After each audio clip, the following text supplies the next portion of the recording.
Welcome to Cackling in the Void. My name is Kaylee. And I'm Ashley. And let's see if the void echoes back today. Today we're two best friends diving deeper into the void, talking about into the void of nothingness. We're not talking about books today.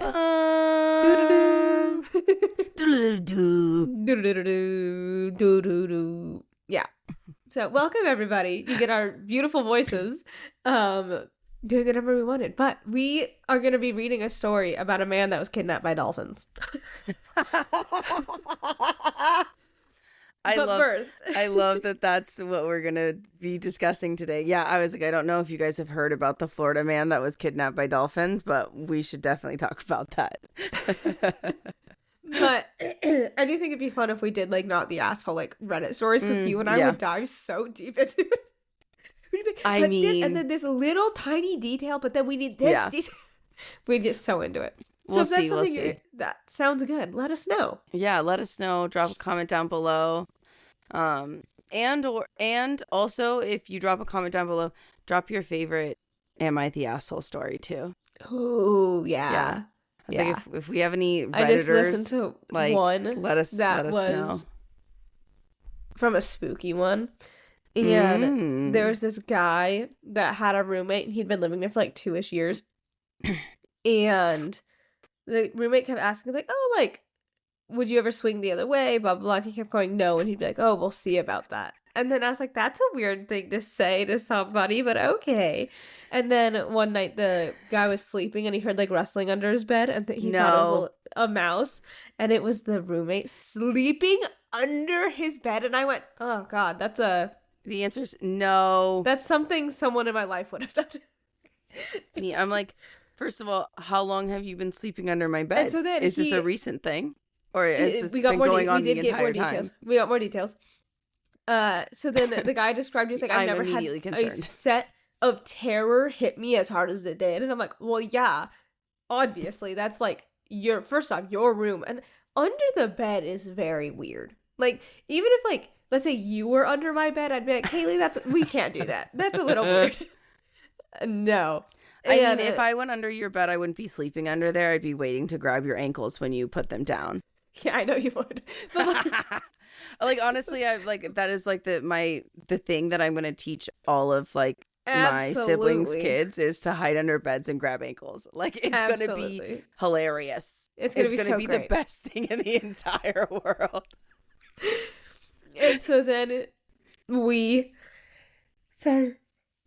Yeah, Ashley's already bored to death, so don't worry. He leaves and he goes to a like place he could sit at. I forget where, like a restaurant, a cafe, whatever. And I think it was a Dunkin' Donuts. And he got a decaf coffee because he was like, I don't think caffeine would be good right now. And I was like, no. And the roommate's texting me. He's like, oh no, like I've been doing this like 3 to 4 times a week for the past couple months. And I was like, oh my God. Horrifying. And he's like, yeah, I'm doing this so we could like physically like, I don't know if copulate. I think it was copulate. Like, so then we're like closer. I'm like, that's the worst thing I've heard in my life. No. Nope. I'm not okay. I'm severely not okay by it. And then people in his life were like, oh, like, you should just forgive him. And he was like, no. I'm sorry. Absolutely not. Who was saying that? Because that's like weird. Some of his friends, his parents, I think, said it once. And I was like, no, I would, I know this sounds crazy, but if I was like, oh, like I really couldn't break my lease or something. He moved out to his parents' house. They only had a month left, thank God. Yeah, because I was like, first of all, depending on how long that lease is, if you like really can't move out, I would get a lock for my door. Oh, yeah. I'd get like 4 locks for my door and like never leave it unlocked. No, it'd always be locked. I would be the only one with a key. It wouldn't even be a PIN code one because he would learn the code. No, I would have a PIN code and a key and then another key. Yep. And then like a deadbolt at top. Well, I mean, like they're gonna be like 2 deadbolts and then the little door lock, you know? Yeah. I can't. No. Awful. The answer is absolutely not. That's okay. So we should read stories like that. No. Just not the asshole and stuff like that, because those are so fun. Yeah, that's true. But anyway, Kaylee. Yeah, I want to tell you, Kaylee. There's a restaurant here, and it has a phenomenal tiramisu. Oh my God. Yes, Ashley. So good. Ashley got the tiramisu for her birthday, if everybody remembers. I did. So it was so sweet. Best thing ever. This is the same tiramisu that she was talking about previously. If you guys have ever tuned into any of our Wednesdays Voids of Nothingness. Yes, so that happened. And they were like, oh, but it's like 23 minutes away. I'm like, yeah, it's fine. We'll go. That's nothing. What? I know. The time difference here versus there in brains, travel time is very different. Yeah. Very different. You can definitely go further in 30 minutes there. I've gone like an hour for food. But like, as in like, I feel like you guys have like, it's like a longer distance that you guys are traveling. So like it was like a 15-mile drive versus like. Yeah, where like 30 minutes here is like what, 5.5? Yeah, like literally. Like not far at all. Oh, man. So then we get there and then I'm like, oh my God, the tiramisu place is like right there. And so we go. And one of my friends was like, oh my gosh, I've been dreaming of the perfect tiramisu. And I'm like, okay. He's like, the only ones I've had are like dry. They're not creamy. I'm like, ooh. I'm not going to lie. I don't like tiramisu. That's so sad for you. This is a great day. They had a phenomenal creme brulee too. Yeah. But they're so sweet. So I don't get that one as much. Mm-hmm. Very creamy like the tiramisu. Okay. So good. Anyway. Very nice, very nice. They got their cream down is what I'll say. And shut up, Kaylee. I heard it after I said it. Whatever they do to make whatever, never mind. I've committed myself to that statement. Anyway, and so then while Kaylee dies, my friend is like going off about like how he's like, oh my God, I've been dreaming about the perfect tiramisu. I've been wanting this beautiful tiramisu experience, and I've yet to have like. No, it's just because Donnie's waiting for that cream. I'm so sorry. And so then we go to the tiramisu place. And we were going to do it online. And I mean, it took me 5 minutes to figure out how to do this fucking thing online. And I still didn't figure it out. So we ended up just going and picking it up. I felt like an old lady.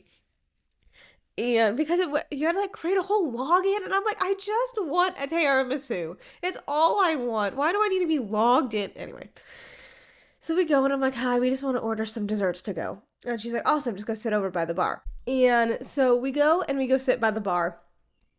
And so we were on like the edge of one side, so it's kind of like this. Yeah. So like we're here, and then there's a person sitting here. And we're talking, and I was kind of explaining. I was like, oh, like to my friend. Well, one of them, the other one was doing something, and I was explaining to my friend, and he was like, oh, like what's like your plan school wise? Like what do you still have to do? So I was kind of explaining to my friend. I was like, oh, I have one more year at the school that I'm currently at. And then I'm going to be transferring to another school to get my bachelor's for 2 years. And then I have one more year for my master's in social work. And so I have like 4-ish years left. Yeah. Gross. But I'm enjoying the subject. So that's fine. It's fine. Yeah. Just a lot of writing. And past Ashley being dumb and present Ashley being mad at past Ashley. But I work well under pressure, so it's fine. I'm getting everything done. And that's what matters. Yeah, it is literally fine. And so then we are talking, and the guy that's sitting, like, across from us, catty corner, whatever, from us. No, like, I'm sorry. What? I'm sorry. Well, me. Did you just say they were catty cornered to you? Isn't that where it's, like, we're here, and then, like, we're at the edge I don't know. Side. I've never heard. I feel like I've heard... I feel like I've kind of heard the phrase, but I haven't really heard the phrase. So that's why I'm like, I'm sorry. What did you say? But I think you're correct, but I don't know if that's exactly catty corner. Oh, direct diagonally opposite or across an intersection. Okay, that's okay. So that's why I was like, wait, I kind of am confused about that. Interesting. So this is catty corner. Got it. Okay. Never would have guessed that. Got it. That makes sense. Anyway, so but they're on an L. I'm assuming. L, yes. It's an L bar. It's like an L. Yeah. Uh-huh. More of like. Yes, I understand. Whatever. It's a rounded L, but it makes it Not L shape. Not a rounded L. No. It's a U shape, technically. Great. But so it's still, once again, there's an L bracket in the fucking bar. Yes. Anyway, fantastic. So we're there. And so we're on one side, he's on the other. And he said a couple things, like, not much, just like, oh, hey, you know, blah, blah, blah. And so we're talking, and he's, like, doodling. Like, he's drawing on his tablet or something. And I say social work. I'm like, yeah, blah, blah. And he sits up and goes, did you say social work? And I was like, yes. And we ended up having this, like, love, because we were waiting for our desserts and shit. And we ended up having this lovely, like, 10 to 15 minute conversation with this man about social work. And I was talking about how I was like, yeah, you know, like, I'm actually do social work? His sister does social work. Got it. I was like, where's the tie-in? Yeah, his sister does social work. I was like, where's the tie-in for this random man in social work?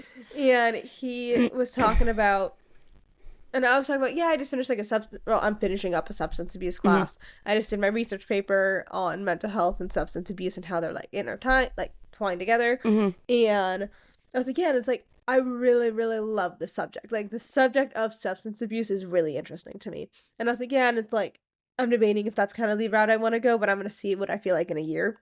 Yeah.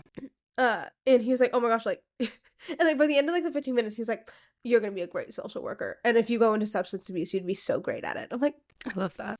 Thanks. Because like, you're really like, you would be. You're really confident. Like, you know what you're talking about. And even if you didn't know what you were saying, I believed you. I was like, I promise everything I was saying was like not, it was so funny. But we were talking about, he's like, and it's great. Like, that's a field that like we need more people in, because people don't really want to work with, not that they don't want to work with substance abuse, but it is a really hard thing to do. Yeah. It's a very taxing thing to do. It's not easy. And not only that, is like there's a lot more science, quote, quote. I'm putting it in air quotes. There's a lot more science involved in science and like different types of psychology that go it's very different types of psychology. And like that's the thing. So it's like it is quite different than standard social work. Yeah.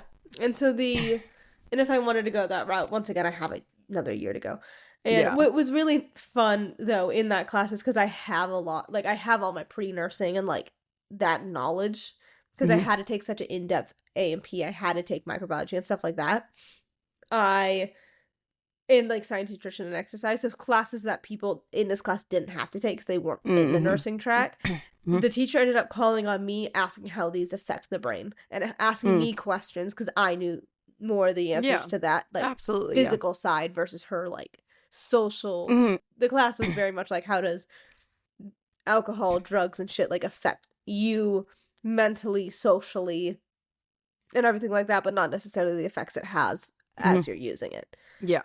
So it was really, really interesting class. Anyway, and so like I'm talking with this guy, we're having a lovely conversation, and I ended up bringing up the memoir that I read for the class that I was talking about last week. And I was like, I just finished this book, and it was actually like, it was a heavy read, but it was actually really good. Like I really enjoyed it a lot more than I thought I would. It was called Dry by Augustine Burroughs, and he was like, oh my gosh, I just read that a couple years ago. And I was like, what were the chances of that? So we ended up just talking about the book, and I was like, yeah, it was really good. He was like, yeah, I had this on my like coffee table so people could start a conversation about it because I wanted to talk about it. And I'm like, I love this, and this is a great conversation, and we're just and my friend is now like joining in, and we're all having this big conversation about it. And it was so lovely. And he gave me like book recommendations for ones that are similar to Dry. Fantastic. I was like, I love this. I love that. So then our dessert comes, it's time for us to leave, and he was like, wow, like thanks for such a great conversation, like that was lovely. And I'm like, same, that was fantastic. And so then we leave, and we got in the car, and we all went, that guy was either going to be creepy or gay as fuck and talk to us like that.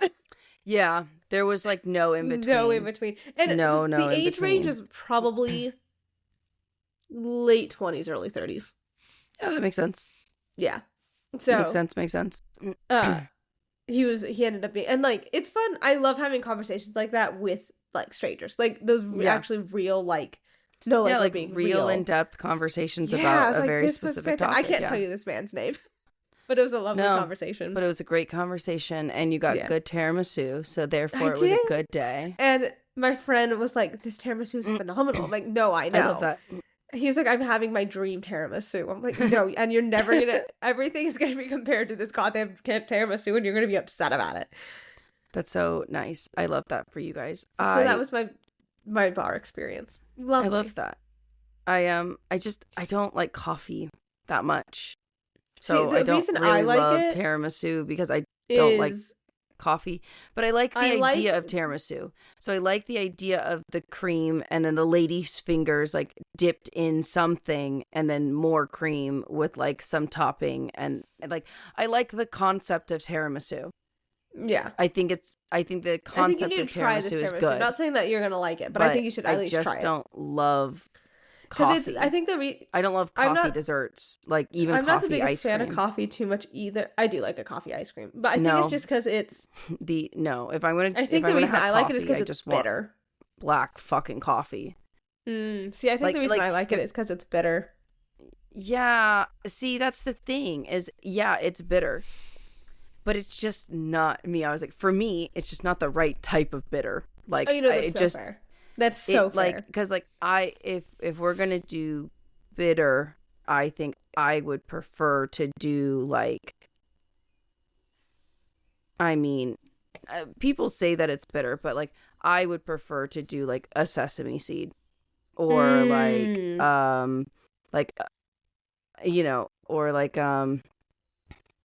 what else? I got sesame seed wafers at a Asian market. Oh god, so good. So it tastes like peanut butter, but like not peanut butter. Yeah, it's like it, but like that's the thing. It's like it has like that very like nutty, earthy flavor, and it's like I like those like earthy, bitter flavors. Because like I love taro, I love things like that. There's just like something about coffee that I don't like if it's not hot. That's fair. That's fair. Yeah, and I think that's really what it is. Because I mean, you know me, I don't drink a lot of coffee. I drink like mostly tea. I will get coffee once every blue moon, and I only drink coffee 2 ways. So, you know, black or black with like 8 sugars in it. Like it's just like black with like sugar, and that's kind of only way I'll drink coffee now is like I'll have Avery. If I have to go to PT and wake up at an ungodly hour like Kaylee does every morning, but because I'm driving, if I'm like, hold on, like I'll have Avery make me one just so like if I need to pick me up, and at least it's like even if it's like the caffeine doesn't do much, it's something to do. I have to unplug it, and like it's just giving me something other than like staring at the road, going so slow. Actually, it's Michigan, going so fast. At least when there's traffic, going so fast but think, so slow. In a way, you have to think and stop, and when you're just you have to be cruise control, you're like, I mean, have you had the experience? I feel like everybody has, where you're like on autopilot and you're all of a sudden like, when the fuck did I get here? Yes, many times, where it was like was that dangerous? I don't know where that went. Oh my god. How did I get here? But also, like, I'm glad that I'm here because... Yeah, I'm glad that I'm here safe. I don't remember getting here. Yeah, because I need to be here. And or it's like you're going to a different place, but like your GPS is supposedly taking you to a different place, but then you like just switch to autopilot and you're going like the wrong way, and you're like, oh, I'm sorry. Yeah. I don't know what happened. I did that once because when my barn was like an hour away here, I think my sister-in-law was in the car. We were going to be going straight, and I autopiloted to the barn. And she's like, Ashley, like, why'd you take a turn off there? I'm like, oh my god. I'm so sorry. It's like, I didn't mean to. We're not going apologize. There. Yeah, I was like, I apologize. I really just autopiloted. Yeah. And I remember that happening back when I was in California. There's this vivid one that I remember where like I was going back to my apartment there, and the straight shot on like one of the last freeways that you have to go on gone. I was like, I'm at the end. Where I'm confused. Like, yeah, not gonna lie, like sometimes like when I'm like driving long distances, like and I'm on the freeway like that, I'm like your mind goes off. yeah. And you know, I know like I mean obviously not a lot of people get in my car, but I listen to my music obnoxiously loud all of the time and I don't care. I will always listen to my music. I will always listen to my music loud regardless if of my age. So everybody can go suck it. Suck it, dumb shits. But I think that like that's the thing that helps me the most. Also I'm a windows down girly. So it's like if I get really if I get really tired driving, I play freeze out where it's like you roll all of the windows down and you crank your AC up and you only put it on your feet and you're like driving on the freeway blasting music and you're like, I'm fucking freezing. I hate this. I'll do that. My dad and I, when I was little, we used to play the heater game where we only did it during like cold days because we didn't want to die. Yeah. But we would like crank up the heater and whoever tapped out first lost. Yeah, no, it's gonna be me every time. And I was sitting there like, it's gonna be me every time. It's the compartmentalizing it. I'm like, it's fine. You just sit here and you act like it's fine. No, it's gonna be me every time. I don't. And then care. we play freeze out too, where you're like cranking the AC and shit, and I'm like, oh god. But I was like, I basically only do that for like really long drives. I'm talking like 2 hours plus. Yeah. Here's the thing is like I don't normally do it for 2 hours to an hour drive because I feel like I know like that sounds crazy to people that don't live in the United States because I've heard oh my gosh I've heard that we drive an egregious amount. Oh no, so I have a couple friends that are from like different countries because I'm in a black sales group. And it's so fun. But majority of them like, are in Europe, over there. There's like 3 of us like, that are here. You go 30 minutes and you're kind of like in a different country. So like literally. It's very different. So different. Yeah. Or they take trains. Trains are a lot bigger there. Yep. Anyway, and so like me their and 2 public transport other is better. People that live in the US are here, right? So we were all talking about like, it's like a 3-hour drive. It's not that bad. Like, because that's like a day trip, right? Like we could go, we'll go, and then I'm like, like we can do a day trip. 3 hours is fucking nothing. Literally nothing. I was like, when it kind of stops becoming a day trip is maybe when it hits like 7 to 8 hours. Then I'm like, and then I'm like, then the day's kind of gone. Yeah, but I would go for like I'd drive like 8 hours, spend a day, and leave. Yeah, like that's Like spend the night and then spend the day and then drive back that night. Yeah, exactly. And like 3 people from like Europe all went, what? Yeah. They're like, yeah. They're like, bro, we wouldn't even drive like an hour. I'm like, that's I know. Wild. That's like that. Some people really are like that, and I'm like, It's such a culture shock. Like just the difference. It's a cultural thing because but also you drive 3 hours. We're still in the same state. Majority depending the state you're in. If you're in like Rhode Island, you're not going to be the same state. But like, I was like, I don't know. I've never been. I've never been to Rhode Island, but it's like I don't know. I've never. I'm gonna look it up. On the map it's quite small, but I was like, I've never been, so I'm not quite for sure. But it's just such a different. Where is fucking Rhode Island? It's over here somewhere. I know it's on the East Coast. Hold on. Where are you? There, I found you. Okay, we're gonna go from this like corner city. Gosh. Cool. To the other side. How long does that take? The other side.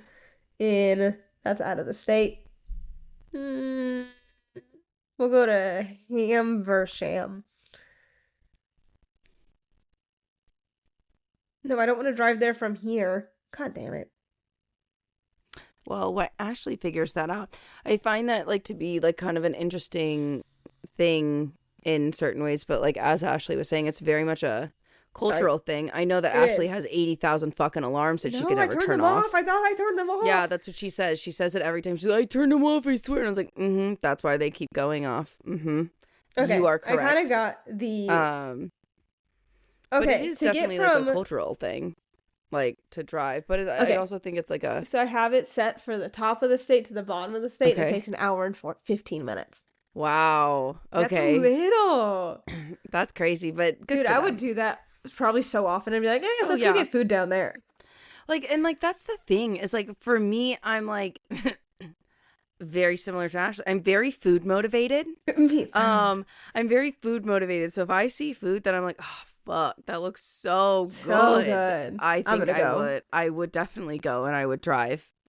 Like I think depending on like what it is, I would definitely drive pretty far to go get that food. Luckily for me, I know that I have more options and more options that are closer to me than a lot of other people comparatively to like, it's just called the state. I miss it. It's just the state. So it's honestly probably excluding Kaylee what I miss most. Yeah, what she really misses most here is Kaya. It's true. I do miss Kaya. Kaya is the only thing that she really misses about California, I hate Kaylee, actually. So. I only do this podcast so I can see Kaya later. Yeah. It's a big thing. It's a whole thing. So, it's whatever. I mean, Eclipse fucking hates me, so it's fine. She gets very upset, but, it's whatever. Crescent loves you, though. She loves when you sniff her. Well, yes. I love to sniff that dog. I don't know what it is. She just gets so excited about it. I mean, if she's going to stand there and huff me like that, I'm sorry. I think that it's like I'm sorry. You're going to try to nuzzle in my neck and sniff me that hard and you don't think that I'm going to do the same? That's crazy. She literally, and she's not like a quiet sniffer either. She's like, no. She's like,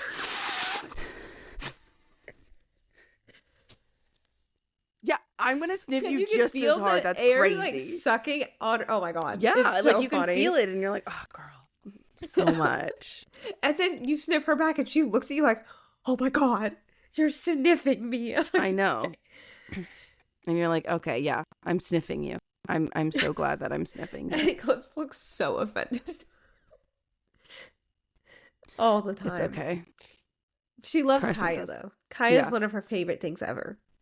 Yes, Kaya's mostly everybody's favorite thing. Like, not gonna lie, I don't think that I have like a great personality. It's just like, Kaya is like the best accessory. So, that's true. Actually debating bringing Eclipse to class today with her little service dog harness because my teacher's like, I really want to beat your dog. And I'm like, yeah, I don't see like why that would be an issue. She is a service dog. That's true. I don't know if I have to go through disability or not. Or I just say fucking do it. It's the last day. Yeah, you might have to register her. Just because like if people are allergic, I think they have to be alerted. Oh. But I'm not quite for sure. I don't know. So every school's policy is different. But also I don't know how that works if you're allergic to animals and then, somebody that has like a disability that needs a service dog is there. Like, do you guys just sit across the room or like do you go to classes? Like, how does that work? Yeah. And it's me, I'm kind of like, it's the last day of class and I'm like, do I say kind of fucking do it? Or do I? I mean, you always can. I mean, because they can't technically say no. It's the last day of class. So like, what would you do? I mean, what worst case scenario? She sits in the car with the windows down. Just throw it. But yeah, that's true. I mean, what's the temperature today? She's not going to throw that big of a fit. She'll throw a fit when like you first like start walking away. Yeah. Maybe, but I honestly think that she's pretty good in the car. 16. So. Oh, that's definitely she'd be fine. Me. I was like, I'm not advocating for leaving your dog in the car, but that's decent weather to leave your dog in the car and Yeah, like worst case scenario, I run her home. Yeah.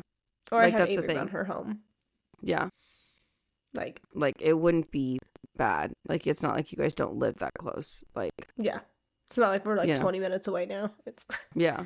We're like 5, so. Exactly. So like it really if you wanted to, yeah, absolutely you could. Would you do it? Yeah. Because absolutely. Because I love my dog and I would love any excuse to take her everywhere with me. That's true. That's true. Like, here's the thing. Like, if I could take her in studio, I would. but I know for a fact that she'd be too loud. Not because, yeah, thank you. It's literally just her tail. It's not anything else because, I was like, I don't know if anybody knows this, but I have a dog and her name is Kaya and she's a beautiful basset hound. She's amazing. She's a beautiful basset hound, but her tail is so long that. Yeah. And I think I'm going to give Eclipse just a little bit of trials just to I think she'll be fine, but. One of those things, up to you. I don't think that she's going to get nervous. She's normally really good about it. So. Oh no, I know. So I threw her, and I don't think that she's going to make any noise in over a year. Like she has not. Yeah. I have not really done anything with her with it. Well, because you haven't needed it, because like she is an anxiety dog. No, yeah, and I'm training her for EDS shit, but her training wasn't anxiety dog. Yeah, and so I popped the harness on her immediately just next to me, like walking so beautifully, stopping when I stopped, and she was just sitting there. I'm like, yeah, you're right, you're such a good dog. Not that I forgot you're a good dog, but wow, I love that for me. Yeah, and it's like it is shown that, like, you know, a lot of dogs that have, you know, any type of service training or any type of like different training that uses like a different harness or a different collar than they do every day, you know, dogs can recognize and definitely like switch their brains onto those modes, which is, and that's why great, you know. I got her harness early because I wanted to train her in her harness. Yeah, I think it's very important to train in the harness so that the dog associates the harness with that type of training. Yeah. So but I think I'm just gonna give her like half a tries because not that she gets nervous around a lot of people. But sometimes she does, and I just kind of want to be able to like, hey, like, look. And give her a good experience going out in the wild for the first time. For sure. Yeah. And then I know that my teacher's going to want to say hi, so I'm going to take the harness off and go say hi to everybody. Yeah.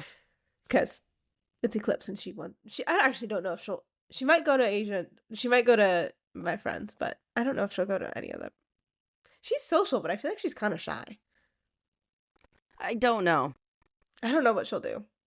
I haven't seen her in like big crowds like that because I feel like when we're out with our dogs, it's just like us and our dogs, you know? Yeah.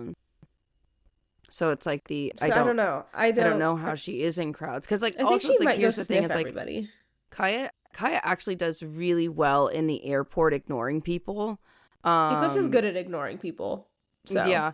Kaya is she pulls a little bit more when she's like on a scent of something and like you can kind of tell, but for the most part like Kaya does get I mean Kaya is like a service dog and she does do anxiety, and like I can tell that like when I get irritated on flights she'll like It's more or less when I'm like talking to people because I just feel like some people are just fucking rude when you have a dog. Yeah. Oh my god, like, I know. And like she'll just like start muzzle punching me, and I'm like, I know my blood pressure's getting high. I fucking get it. the calm down. Like I know. You're not helping. Yeah, and then she's like still muzzle punching me. I'm like, okay, I just need to like disengage and like sit down and like look at you and be like, you're a beautiful. Just look at your angel. Beautiful face and be like, it's fine. Yeah, you're a beautiful little angel. Now let me pull the shit out of your ears. Oh, literally. I also play with Eclipse's ears. I'm like, Kaya's ears are better to play with. Kaya's ears are so long that like I'm like, I love her ears. They're like one of the best features. She's so cute. But you know, I was like, I mean, she's the light of my life. She's the light. Did she trip on her ears as a puppy? I mean, always. What do you mean? Yeah. Did you see those? They were so cute. Oh my gosh. I saw photos of baby Kaya today and it's cute. So cute. I saw a Portuguese water dog that looked identical to, like very similar to Eclipse, like a puppy, and I was like, I can't. They're just so cute. Honestly, yeah, I got like a photo of Kaya that was like a memory of like just like us playing in the backyard, but like she was only like I think she was like a year old. I think she was like a year or something. And I was like, why does she look so young? I know. Her dogs aren't even that old. Yeah, she's not old. Like, she's turning 6 this year. Yeah, and Eclipse is 5 this year. So, like... Yeah. She'll be 6 this they're year. They're 4 and and 5 right now. Like, they're not young. They're not old. They're, like... She's really not old. They're middle-aged. They're middle-aged. But, like, because, like, middle-aged to me is, like... well, actually, 5 no, to 7. Yeah, I was going to say, I was like, 5 Eclipse to 7 is young is, adult like, middle-aged. still, I guess. They're adult. Yeah, it's, like, middle-aged adult. Because, like, I really do feel like when they hit the 2.5 mark, then you're like, oh, fuck, you're an adult. And I love that shit. I'm something clicks in their brain. And you're like, I was like, oh, God, I fucking eat that shit up. I'm like, finally, fuck. Fuck. And then you're sitting here, you're like, but you were so cute. Yeah, for sure. Like, here's the thing. It's the part of your brain that, for us, because I know that we're not having kids, when, so, like, a mom has a baby, and they're like, wow, I can do that again. It's the, I hated the puppy stage, but now I'm like, oh, but they're so cute. But it's also like, you know how, like, some women really love the smell of newborn babies? Do you like the smell of newborn puppy? Oh, my God. Like, there puppies? is a smell. Like, the smell of puppies and, like, puppy breath. I don't know what it is, but it, like, really, like... You're like it really does something to me where I'm just same. Like, I have to smell you. I have to. But see, I need to hold you. Yeah, Did you I need hold to hold Kaya you a lot as a puppy? Oh my! Do you think I held Kaya a lot as a puppy, or do you think that she's never been held in her life? I'm confused. I was like, have you met her? I found a photo of Eclipse because Eclipse, whenever I cross my legs, then I'm sitting like crisscross like applesauce. Sit in your lap. Well, like she still does. Like she'll always sit in my lap. Yes. I'm like, when did you start doing this? I saw a photo. Yeah, I like force Kaya to like lay with me and like lay on my chest and like, and be a fluffy little puppy. Yes. Oh my There's like so many. I have, first of all, number one, I have an egregious amount of photos of Kaya. But number two, I feel like here's the thing: is you should always take pictures of your kid, and they're growing up. They're growing up so fast. So fast. They're growing up so fast, and you know, it's just one of those things where it's like I do think that it's just so nice, and you need it. You need it. You need to do that. And it's, like I remember, I had a roommate when I first got Eclipse, and she's no longer my roommate. I moved, but she no longer lives there. Anyway, you only live with, your fiance, so she no longer lives there either. Yes. And I remember it was like the day after, or a couple days after I got Eclipse. I remember coming up and saying, "Take all the photos you can, because she's gonna grow up quick." Yeah, and it like stuck in my head, and I still think about that. And I'm like, she's gonna grow up so fast, and like, I mean, she was like, I up do to think my ankle. that like you should take photos. Tiny. Like I try to take photos every year for like Kaya's birthdays, but I did miss 4 and 5. I have I try pictures to do throughout the year, but you know me, I was like, I love a good photo shoot. I love a good photo shoot, and I'm gonna be doing one with because now the youngest is Percy. Yeah, and because they grow for so much longer. Oh than a dog. yeah, like a dog is kind of done growing at 1, fill out through 2, ish, right? Yeah. Ish, depending on the breed. Just depending on the breed, but yes, I would say they're definitely fully grown by like 2. 2, yeah. You know, horses aren't done until like 7, sometimes 8. Yes, like they grow for a long time. Well, yeah, because they also live much longer. They live a lot longer. They can live. I mean, I rode a 42-year-old horse. Yeah, I was like, they can live for so much longer. It's one of those things where it's like the horses live a lot longer than dogs do. Yeah. Even though I wish that I could have a 50-year-old dog with me. I know. That'd be so cool. That'd be so great. And so I'm going to be doing a photo shoot with Percy every year around the same time. Yeah. Because instead of doing it at his birthday, I'm doing it around the time I got him. Because I have those photo comparisons when I got him.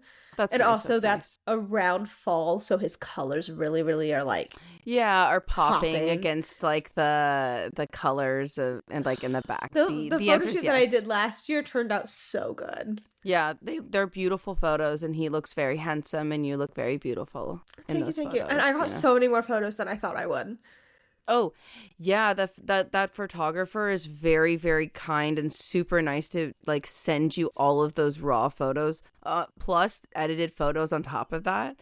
Like, I mean, plus I know that she did black and white ones too. Yeah. Like she gave me black and whites of every single one. She gave you every single one. I know. I like it when photographers give you like raw photos, even if like you're like, you know, sneezing or like making a funny face in them. I'm like, fun. I think that it's worth I would want those photos too. Yeah. I have a couple photos that I know you and I saw them because you were here when I was going through them. There's some gorgeous ones of Percy and I'm making the dumbest ass face and I'm so upset about it. I'm like, why can't I be like having a better face? Because this is a gorgeous shot of Percy. Yeah, there's sometimes where I was like, Kaya looks amazing, but I look like fucking shit in this photo. Literally. I know, I'm so upset. That's why I'm excited. And like this year, I'll be able to like sit on him in a photo. Yeah. So I think that'll be cute. Like seeing like sweet. Yeah. And I'll be able to sit on him.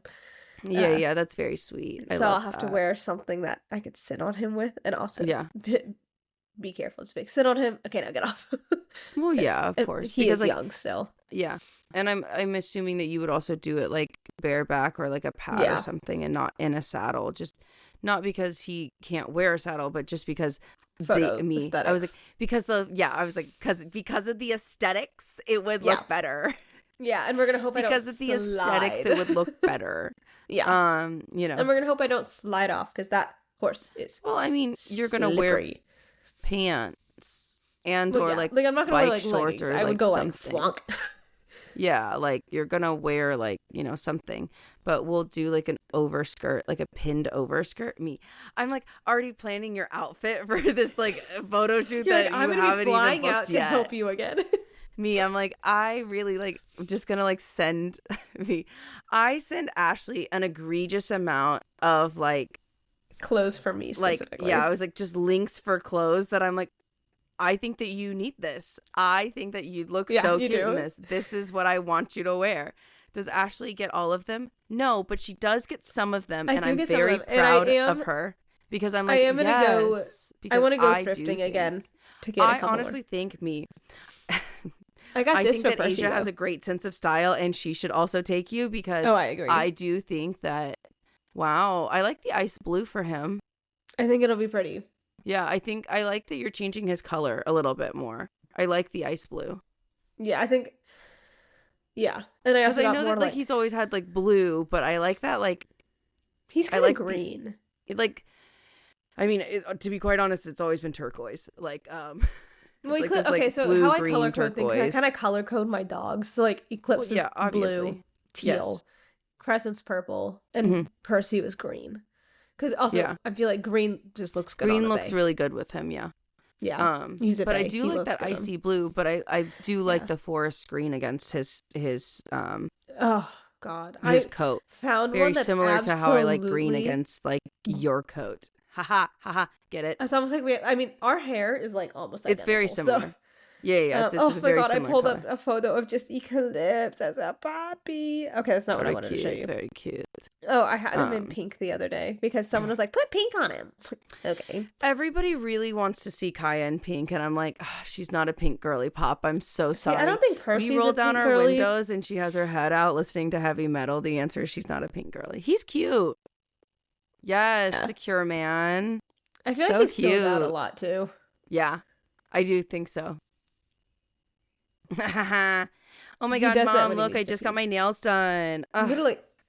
I feel like that's look how tall he is. I feel like that's every girl when like they get their nails and they're like, oh my gosh, hi, how are you? Did you see maybe that I could have done something? Yeah, but like honestly, I've been looking at nail inspo recently. He's tall now. Yeah, I mean he's always been tall, but he's definitely filled out. I can tell. Like, just by, like, the photos and videos that you've been sending me, I was like, yeah, he's definitely filled out a lot more. He's filling out a lot, yeah. Which is good because he needs to. Yeah, he's skinny still. And he's skinny boy. And I was like, oh my god, like, you're getting But he's going to fill out. Yeah, but Ew, he's you're not, like, thick. You can still see his ribs. And so he's not fat. And I feel like he bloats easy. I feel like he is still, because, like, he's still growing, number one, and he's still filling himself out. How horses grow, so for people that don't know, how horses grow is... Yeah, you're right. You should probably explain that. Sorry, so they get fat, like they get like a belly, and then their back end goes up, and then their front end goes up. So they look really like... They look a little, they look like, disproportionate for a bit. Yeah, until like, the kind of the saying is, don't look at a horse until they're like 4. Yeah, because like they're kind of wonky. They look weird. It's just like okay. He's like, why do you look like that? Yeah, and he's kind of looking normal right now, but I could tell his butt's about to go like that. I'm like, that makes sense. I have a 17-hand 2-year-old. Yeah. Wild.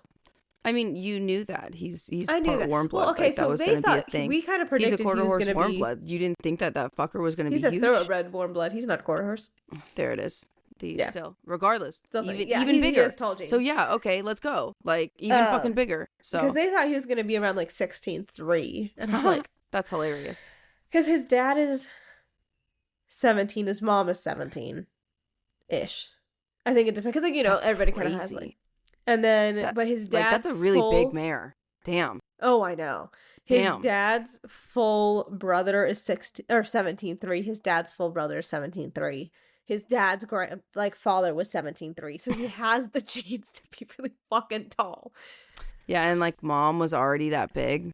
Mm-hmm. Yeah, he's going to be big. He's gonna be a big boy, and that's okay. Like I love big horses. I mean, we also knew that he was gonna be that big. Yeah. And like there's I love big horses. I got him because he was gonna be a big horse, and it's like in all technicalities. Do I care how big the horse is, and I just want to like their personality? No, of absolutely. Course not. Like it doesn't matter to me. Same with doesn't coloring. matter like size, coat, color. It doesn't matter as long as they have a good personality and you guys like fit together. Like that's it. You know exactly. But since I had the. And because, so I started spending time with him, blah, blah, blah, blah, blah. And he just happens to be a big horse. And I love that. Just like, I love that for me. Because I learned on big horses. So, not that I don't like pony, but like ponies kind of hurt my back more because they're so much quicker. And so I'm like, it's kind of not, they're bouncier. Yeah. So, I mean. But a big horse can be pretty bouncy. So, depends on the horse and how they hold themselves. Yeah. But, you know, it's always an interesting thing. Yeah. Yeah. But did you want to talk about this man that got kidnapped by dolphins? Yeah. We should talk about this man. I lost it.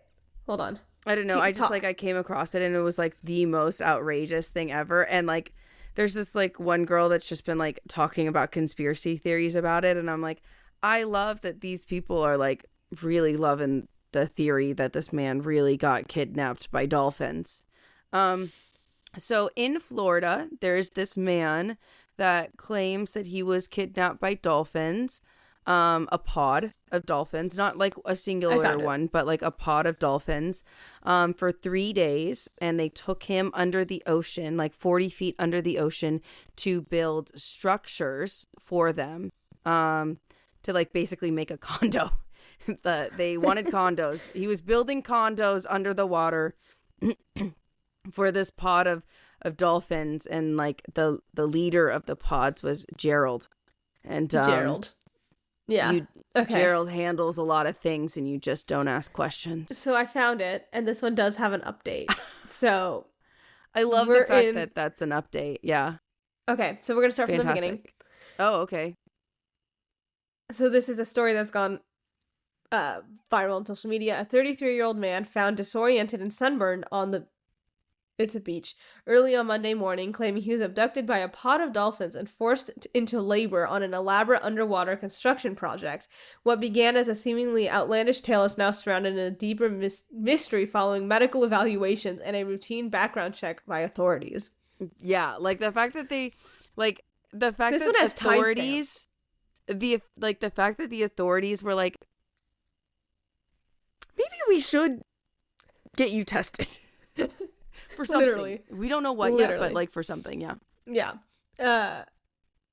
Lee County Sheriff Office deputies responded to a 911 call at approximately 8:45 in the morning from a passing motorist who spotted Ricky James Hollowell standing barefoot on the shoulder of the causeway, drenched in seawater and frantically sketching diagrams in wet sand. Holloway, a resident of nearby Cape Coral, was clad only in faded blue swim trunks, a severe sunburn covering his upper body, and what appeared to be minor abrasions on his hands and feet consistent.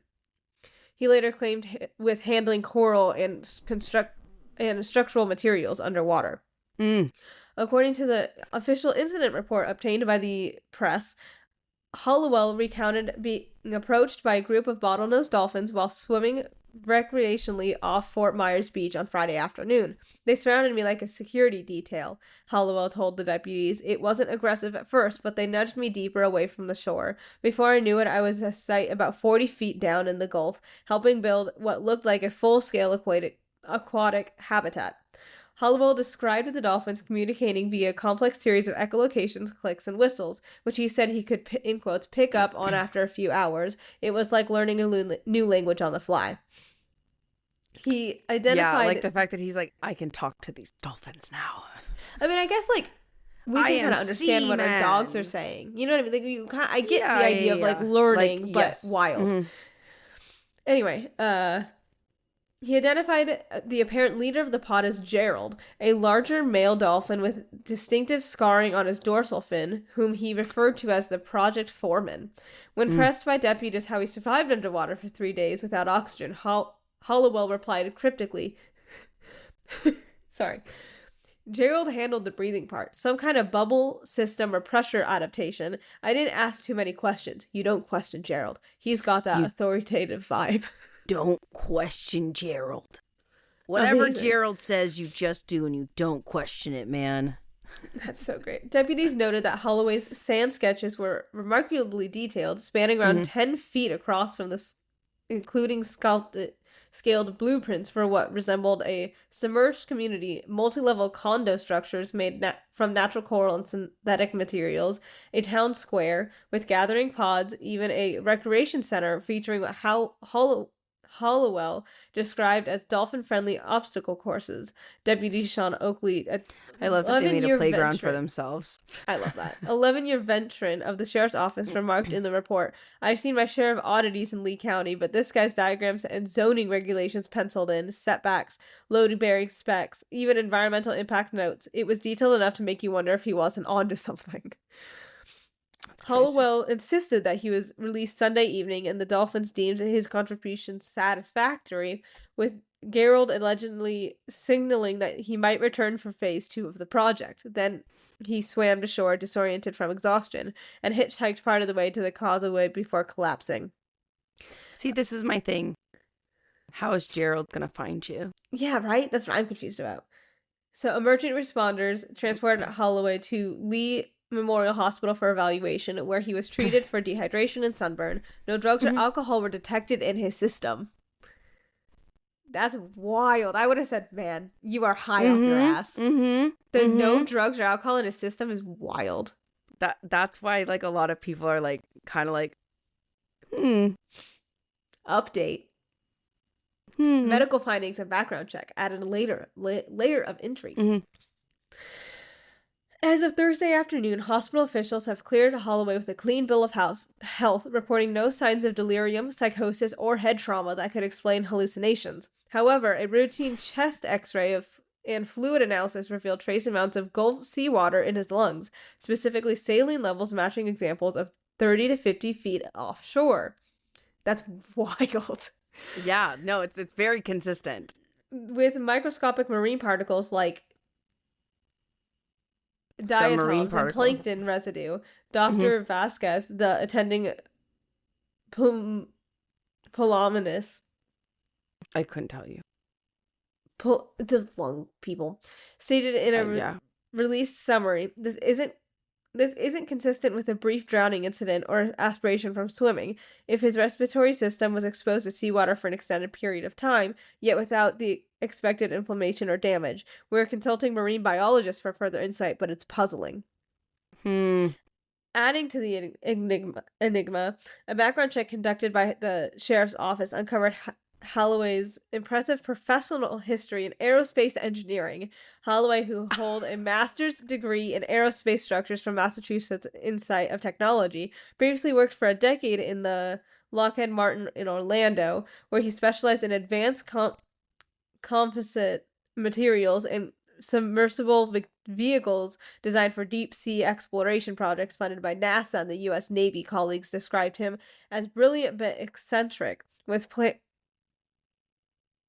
patents on lightweight pressure release habitats intended for exterior or oceanic use.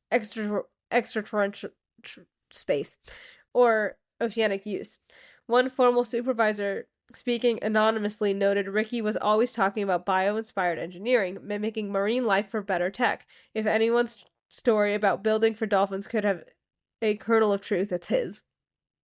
Wild that he was like an aerospace engineer. For me, it's the medical findings. Yeah, that's weird. For me, it's the medical findings because I'm like, what do you mean? What do you mean it kind of looks like he was underwater for that 3 long days. and didn't get any damage? Didn't get it and is alive. Yeah, like is alive, no damage on the lungs, but then also like the fact that there's like so much like evidence that was like a thing. Yeah, right. And then There's also it's like more. there's still more. Damn. Yeah. Okay. Sheriff's Office has classified the incident as an unresolved but not criminal, with no active investigation into dolphin-related abductions. Boo. Boo. Marine experts from Molt Laboratory in Saratoga, consulted by authorities, dismissed the claims as improbable, but acknowledged that bottlenose dolphins in the Gulf are known for intelligent social behaviors and occasional human interruptions. Pod have been escorting swimmers, but construction work, that's a stretch, said the person. A Senatine behavioralist. Still, with medical anomalies, Anomalies? Thank you, that. We're not ruling out environmental factors or an undiagnosed condition. Social media has dubbed this saga as Dolphin Gate, with theories ranging from government black op tests to elaborate hoax. Holloway, meanwhile, remains at home, recovering, reportedly sketching more blueprints. Gerald, the alleged dolphin foreman, remains unavailable for comment, as do any of the other underwater city officials. Damn. Yeah, no, Gerald needs to come and make a fucking comment because that's crazy. But also for me, I'm like, how are they going to get him back for phase 2? Like, what, did he eat something that's going to, like, be like, come to the water now? And he's just going to be like, yes, master. Like how does that work? Like, is he going to go swimming often? Like, is he still planning on going swimming? There's kind of more. So it's kind of explaining more dolphin behavior. This is a wild story. It's been circulating online this is by OP. For a week, it sounds unbelievable and is most likely a hoax, the whole story fabricated, but it keeps coming back up in my social media feeds, quickly becoming the new internet legend. For context, dolphins have a highly developed spoken language similar to the human language. This indicates a high level of intelligence and consciousness in dolphins. Dolphin brains are actually somewhat larger and more complex than human ones, so what if humans aren't the smartest sentient beings on Earth? No, yes, we know that. Dolphins will communicate with one another over telephone and appear to know who they're talking to. How we have not already cracked dolphin language with AI and started trying to talk to dolphins in 2026. Yeah. It is actually illegal to interact with wild dolphins, including talking to them, due to the Marine Mammal Protection Act. This law is in place to protect dolphins from human interference, which can disrupt their natural behaviors and put them at risk for at least what they claim is illegal. Yet military supposedly train dolphins for classified missions, guarding submarines, detecting mines, all of it. What are they hiding from us? Maybe they don't want us to know the truth about Atlantis, Earth, or other non-human entities we share on this planet. In the 1960s, there was an experiment to teach dolphins English. A dolphin called Peter did actually learn a few words, but actually fell in love with his teacher, causing the experiment to end because the dolphin couldn't handle the growing relationship and deleted itself. Yeah. So there are wild talking dolphins. Wait, so isn't that kind of crazy though? Yeah, that's wild. So there are wild talking to dolphins stories through the decades. The most reason may or may not be real story is the Florida man who claimed dolphins forced him to build an underwater city. The story keeps resurfacing, and I hope there's some truth to Gerald. Yeah. So that just kind of gave context to laws and kind of what's and happening. But also it's like the why there's so many theories now going around. Yeah. You know, like the dolphins in and of themselves are very fascinating creatures and are extremely intelligent. Would you say they're sentient? I'm not a marine Technically, biologist, that's not so I don't word. know. Technically, the word is sapient. Sentient means something else, and we all got it wrong for years. Like, it's sapient, not sentient. Well, according sentient, to I thought, my fiance, who's very smart. I don't know. I don't know English well enough. I don't either. I don't know anything ever well enough. I'm a jack of trades, but a master of none. Sentient refers to the ability to feel, perceive, or experience sensations, pleasure, pain, and emotions, while sapient refers to high-level intelligence, wisdom, and the ability to think, reason, and be self-aware. So everything is sentient, cause, like living things can feel things. But sapient is where like you're self-aware enough. Yes, because apes are. Yeah. So yes, I do. Yeah, I feel like my dog is self-aware. I think most animals are self-aware to some degree. But it's also, I think it's not fair. I think they're all sapient in their own level because. Yeah. Does that make sense? Like that's the thing. Like it's to not some fair degree, to compare, I think that they are. Like a dog to a human. But I do think. We're different. But breeds, I do like different think species. that a dolphin does have high level of intelligence. Yeah. To the point where do I think that they might be able to learn another language? I don't know if they can necessarily like learn English, but I mean, here's the thing. Peter learned 3 words. Yeah. Peter learned 3 words. Yeah, but here's the thing: is like, there's, this is like an odd topic, and this is gonna like dive like in a very weird way. I know but where you're going. There is quite a bit of studies where animals and even the people fall in love with each other. It's a thing that happens, but here's the thing: is like the I think because here's the thing: is like we know that like animals can experience love to a certain degree because like I truly do believe that like my dog does love me. I believe my dog loves me. You know what I mean? But like when talking about high level of intelligence, experiencing large like bigger emotions like that within a study setting, because within that type of setting it's very much like they are attempting to expand their consciousness even more, and so it's kind of like yes, I'm not surprised that things like that happen because when we're doing like tests and studies like that, we're almost testing the theory of evolution. Mm-hmm. How far can animals evolve? How far can things evolve? And do I think that dolphins are incredibly intelligent and could possibly evolve into evolve differently? Yes. Yeah. It is interesting. Do you think they'll ever evolve to like be on land? I don't know.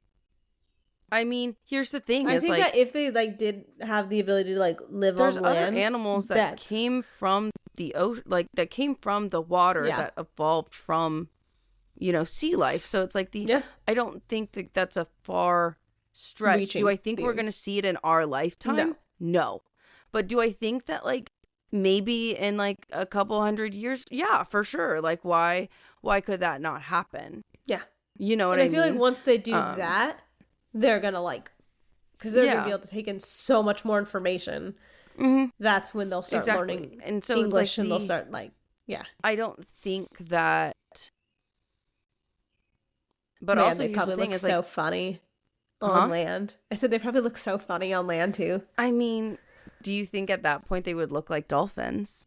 I don't know, but all I'm imagining is dolphins with like waddling on their like little fins just, like, in their legs. Tail, like that. Yeah, no. I don't think they'd look like that. I think they would look a little different. Their body shape would be different at that point. Yeah, I think their body shape would be different. Like they're probably like their like cranial face shape would be slightly different to be able to like possibly breathe underwater, but then also like be able to breathe on land. Like you know, that's like I mean, whole they can't other breathe thing. Underwater. No, they can't because they have like they're like whales. Yeah, they're like whales. Yeah.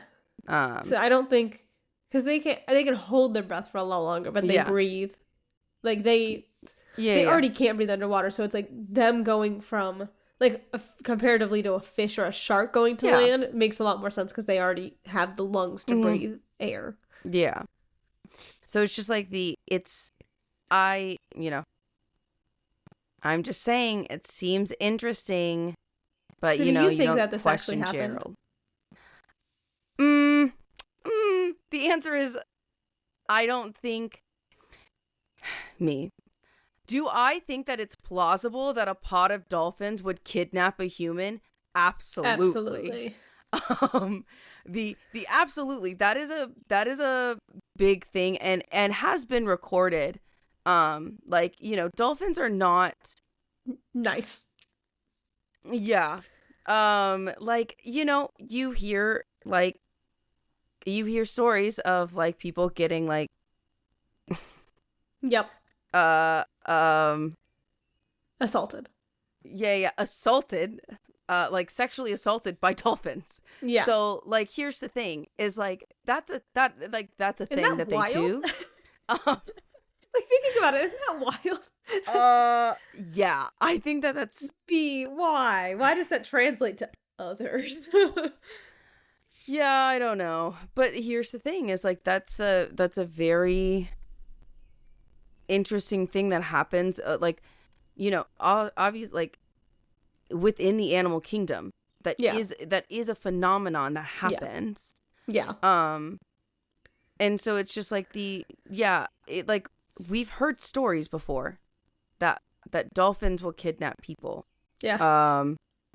So it's like do I think that it's plausible that this man was kidnapped by dolphins? The answer is yes. Do I think that it's plausible that this man spent 3 days underwater breathing? It's hard for me to be like, yeah, I think that's so plausible. But it's also like you are correct. Okay. Here's the other reason why I'm like, there is a it's like a cultural like race. I think they're somewhere off of the coast of the Philippines. But I don't remember the name. I'm sure that somebody else will like remember like the name of like the people. But they are known for their like deep sea fishing and can actually hold their breath for anywhere between like 10 and like 20 minutes. Like it's you could train yourself to hold your breath longer. It just takes a long time to like train your body. It takes a long time, but because you're fighting that fight or flight. These the people that like are like native to that tribe, scientists have studied, and it's actually proven when you take an x-ray of their lungs that their lungs are bigger. Interesting. Like genetically, like when they are babies, their babies have genetically larger lungs because over time, they've adapted. They have adapted, and yes, they have adapted and evolved and put this trait into their genes. So it's like I'm like epigenetics are wild, you guys. Yeah. I know that this is probably just like a white man from Florida. A white aerospace like engineer from Florida, but also at the same time, I just feel like, I mean, dolphins have to go up. It's like, what if they brought him air? Yeah. How often do they need to go do you see what I mean? Do you see what I mean? Where like this could start being like slightly plausible, but also at the same time, I'm like, it's the staying underwater for 3 days is the part that I'm like, I don't know about that one. But do I think that dolphins probably kidnap people? Yes. How long do you think dolphins can stay underwater without getting air? I think like the same amount of a whale, so I think it's like 6 hours or 8 or longer. Let's see.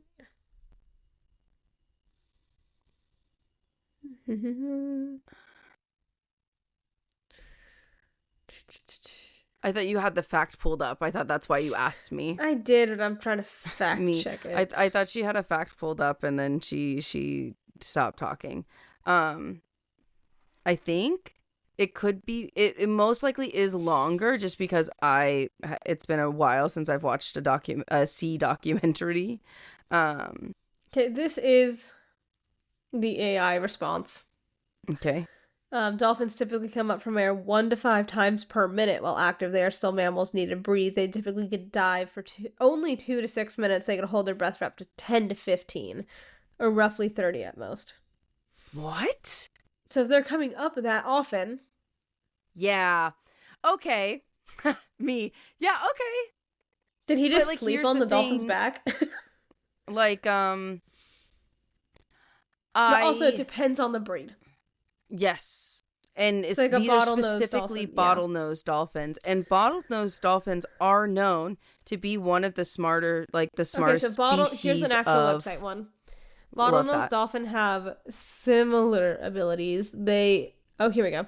So this is the Atlantic spot one above. They could dive about 200 feet and have a recording hold of their breath for up to 10 minutes. But most dives are less than 30 feet and have only for 2 to 6 minutes. And then the bottlenose dolphin have similar abilities. Coastal bottlenose dolphins typically dive for 20 to 40 seconds with maximum times around 10 to 15 minutes. The maximum breath hold duration during a tag offshore bottlenose dolphin was 14 minutes.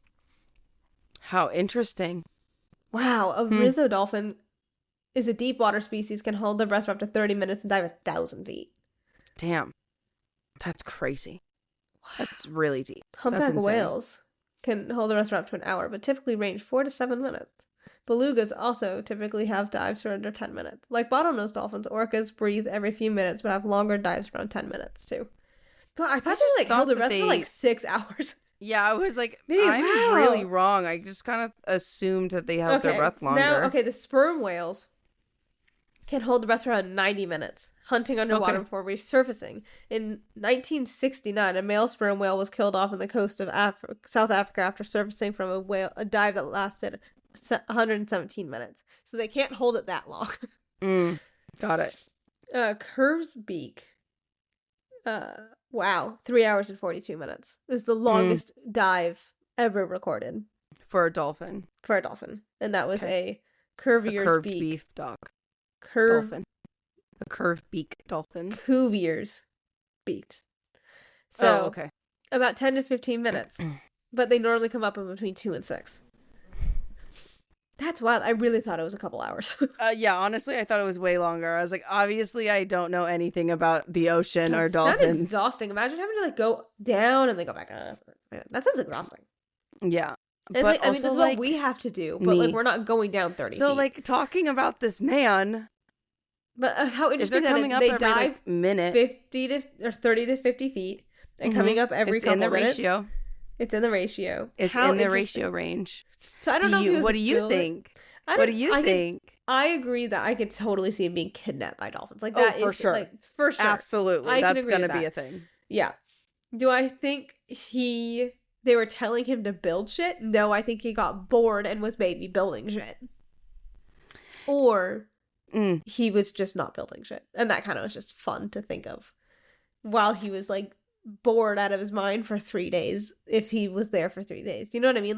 If he was out there for 3 days, I would also be bored as fuck. He could have just been kind of oh, I'm bored, I'm gonna go build something, or because he's an engineer, or I'm bored, I'm gonna go just daydream about this. Now what they need to do is go and see if this is actually there. It's actually interesting. I did see something about it that they did close it down, and they do have they flew a helicopter right around that area to block it off and to see if they could see anything from above land. Did they see anything? How can you see anything that deep though? I don't know. The answer is I don't know if they saw anything. So that's my belief. I don't know. But I could supposedly see him being kidnapped. they were most likely not looking for structures. They were most likely looking for the pod. Probably.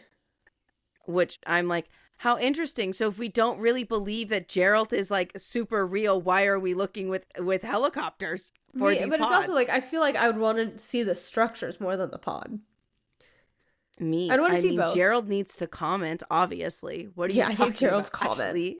God damn, Gerald was not available for comment, and I'm upset about it because I want to ask some questions about the breathing thing. What happened? Like, Gerald went up, and then, like, was it because he said it was a bubble device? Is that what he said? Well, that's the thing, is I'm like, oh, so in my head, I know this sounds crazy because I know exactly what I'm imagining. The first thing that I thought of was that Gerald would go up, get air, and then blow like air bubbles at him. That's what I was thinking. Because so what he said, or I was like, what is it, like CPR, mouth to mouth, like Gerald's like breathing air into you, like what does that make, like, you know what I mean? Yeah. So when he was asked about it, he replied, Gerald handled the breathing part, some kind of bubble system or pressure adaptation. I didn't ask too many questions. You don't question Gerald. He's got that authoritative vibe. Yeah, you don't question Gerald. So bubble. I wonder if he's like blowing bubbles in his face. Yeah. So it's like if that is happening and they are coming up like that often, and if the pod is big enough, you could have people like me. Boom, boom, boom. You could have dolphins, circulating, so that he could remain quote unquote, remain underwater the entire time. But I don't think I do think he obviously went up for air to because he's burnt, he's sunburned. I know you can get sunburned through water. Yeah, you can get really sunburned through water, though. Terribly sunburned through water. But it's also like one of those things where it's like the fact that there's no drugs or alcohol in a system is actually insane. But it's been 3 days. But it's been 3 days. But you would still see trace amounts of certain drugs in your system. Yeah. Depending on what they screened them for. For drugs you would see in a system. The alcohol you probably wouldn't. That's gone after a day or two. Yeah.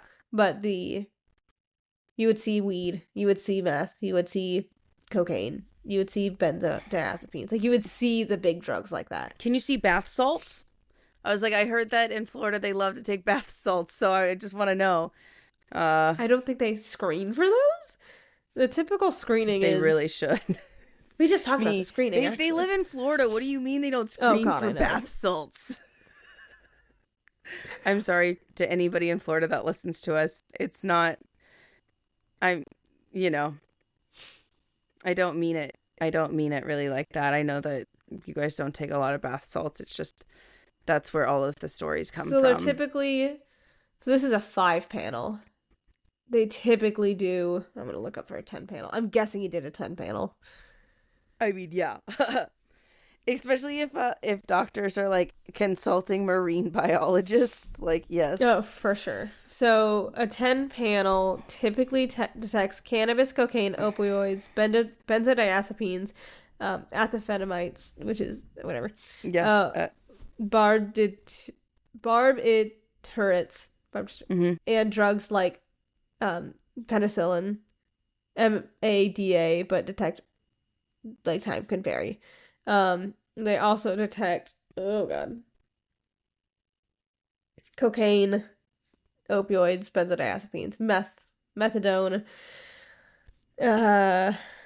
methaqualone, oxytocin. So that's the big, like, we're testing for all the opioids. So that's like heroin, cocaine shit. Then your benzodiazepines and me. It's so I know all this now. I'm like, wow. Yeah. So but the fact that like all that would still be in your system. Yeah, still, after 3 days. 3 days later, that would still be in your system. I'm just saying, especially like it seems really be detected for like 90 days. It's insane. But it's also like one of those things where it's like the why can't we talk to dolphins? Why is it illegal to talk to dolphins? What do you think people would do with the dolphins though? Like, you know what I mean? Like I understand to an extent why they don't want us around dolphins, because humans are humans and humans will ruin the dolphins. Mm-hmm. Yeah, and it's like I get the idea of like everything. talking to literally. I understand like if we're talking to dolphins, we're kind of disrupting their natural habitat. Yes, we're disrupting this like ecosystem that they have, and now like if we're talking to them, they're gonna be like a little disrupted, and we don't want to do that. But also, is that the next step in their evolution? You know what I mean? So like it kind of plays that role, and it's also like, what are humans going to do with the dolphins? I think don't know. The scary part. I don't know. We see. We'll see. But, I mean, do you think that it happened? Do you believe him? Once again, I think that he could be kidnapped by dolphins. And, like, all the testing saying he was that far out, sure. Like, I believe all that. I believe that he probably either got bored and just started fidgeting with stuff because that's his job, or was daydreaming it.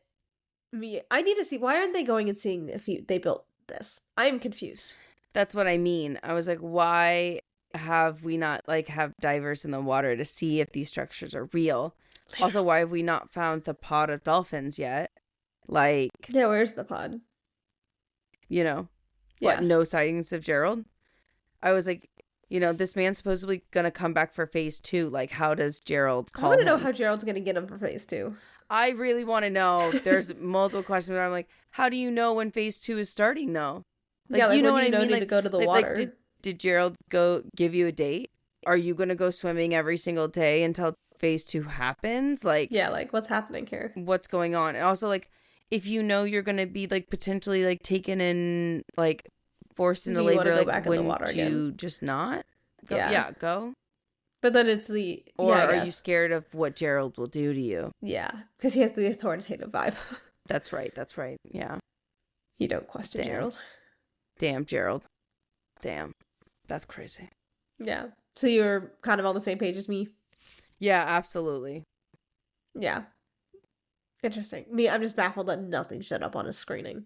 That's, like, where I'm like, that's weird. And also the lung thing is weird. Where, like, it's matching that part. Yeah. Once again, so I believe him being kidnapped. For me, it's not necessarily like, yeah, of course the story is crazy. It's so fun. But it's the scientific medical facts that back it up that I'm like, huh. That's weird. That's so interesting. Yeah. That's so interesting. I need more information. Go see the stupid structures, you guys. I want to go see the structures. All right, are we going to take a trip to Florida? Yeah. Who?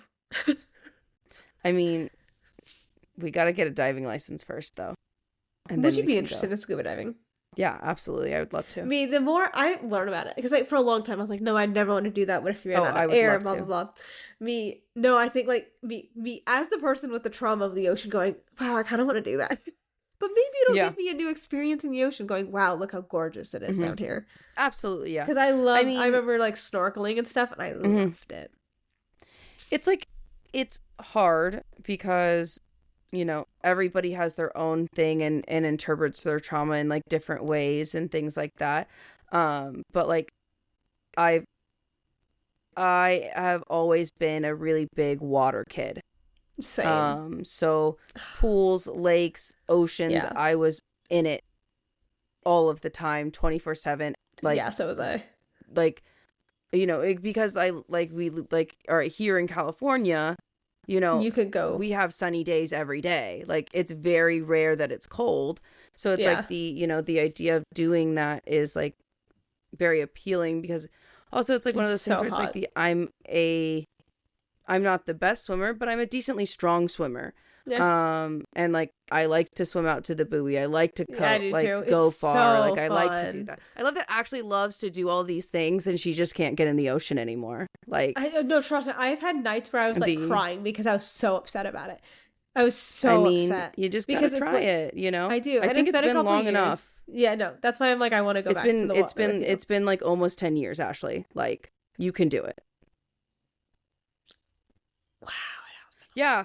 Yeah, Ashley, you were so years. little. Jesus Christ. Yeah, you were so little. Like, you can fucking do it now. Like, I believe in you. That's why it's like, I'm kind of at the point, I'm at the point where it's like, when I think about the ocean, it's not this, oh, I gotta go with Kaylee just to try it. It's like, no, like, I'm actually excited. Like, I'm exactly. I want to go because I think I'm at the point where I'm like, no, like, it's fine. The water's over there, bro. And it's also if it happens again, I know what I'm doing. Yeah, exactly. You know, so it's like it's one of those things where it's like I think that, unfortunately, it's like falling off a horse. You just got to do it again. Yeah. Yeah. And it's you just got to fucking do it. And I think I've been scary. And of course, there's a lot of anxiety around it. Yeah. But you just, I got to do it. If you want to do it, then you're going to do it. You know what I mean? Exactly. And it's like because it's like the situations that I was in when I went back to the beach did not help. So I think if I didn't go with certain people and have the situation, I think that you should go with safe people. It'll be different. I think here's the thing is I don't even think it's the timing. I think that it's the people that you went with. Oh, because for sure. I know that your environment and the people that like you're around really dictate like certain like cortisol levels in your body. Yeah. So like it's just like I think that it's I don't even think it was the timing. I think that if you went to the ocean alone, I think you would have been fine. Yeah. I think I would have had a little anxiety, but I would have been okay. Yeah, but you would have been fine. Because it's like the first time I was completely fine. So like I went after the incident about a little less than a year, maybe a year. I don't know exactly when, but around a year. And I was like literally for hours just sitting there watching the water. I was like, wow, look, it's actually pretty. Like, and this was, you know, and it was great. And then, you know, and I got in the water. Like I got in and I was like playing around and stuff. And then someone pushed me in and a wave took me out. And so like, it was just the combination of like the wave crashing on me the way it did and then being pulled. I went, oh, fuck. Yeah. But it's, once again, it's just like if you're there with safe people, like it's not the timing. And it wasn't the timing. It's just whether or not you're going with safe people that you trust that won't push you in, even though I'll make fun of you. I mean, I've made fun of you this whole time about it. Oh, no, I know. Literally, and it sucked, 'cause I mean, Ashley mentioning it, and I was like, "Oh yeah, because you realized that you couldn't swim." Like, I mean, no, I can swim. Are you sure? Love swimming. Yeah. And I need like one of those things. There's a pool at the school that I'm kind of tempted to go. I mean, do you go in the pool? Like, do you get in pools? I get 10 free swims and then like 10 free things at the gym. Yeah. And here's the thing: is like if you can get in an ocean or like if you can get in a lake, you can get in the ocean. Yeah, I've gotten in a lake since. Yeah, and like I went to the bay. You'll be fine. By my grandma's townhouse thing, I went to the bay there multiple times after the incident. Okay. Yeah, see, and like I swam out to the buoys and shit. Like I like the boats and like. So I was like, okay, so you've been there. You've been in the ocean before. Because a cove is part of the fucking ocean, Ashley. Yeah. If you're going to tell me that a cove is not part of the ocean, I'm going to slap you. The bay is part of the ocean. No. The bay is part of the ocean, but it's just not as weighty. Yeah, so you've already swam in the ocean before, so I don't understand why you're like, I can't be by the ocean now. But you've already done it. Well, no, it's for a long, it was the waves crashing. Like, it was like because the waves. Yeah.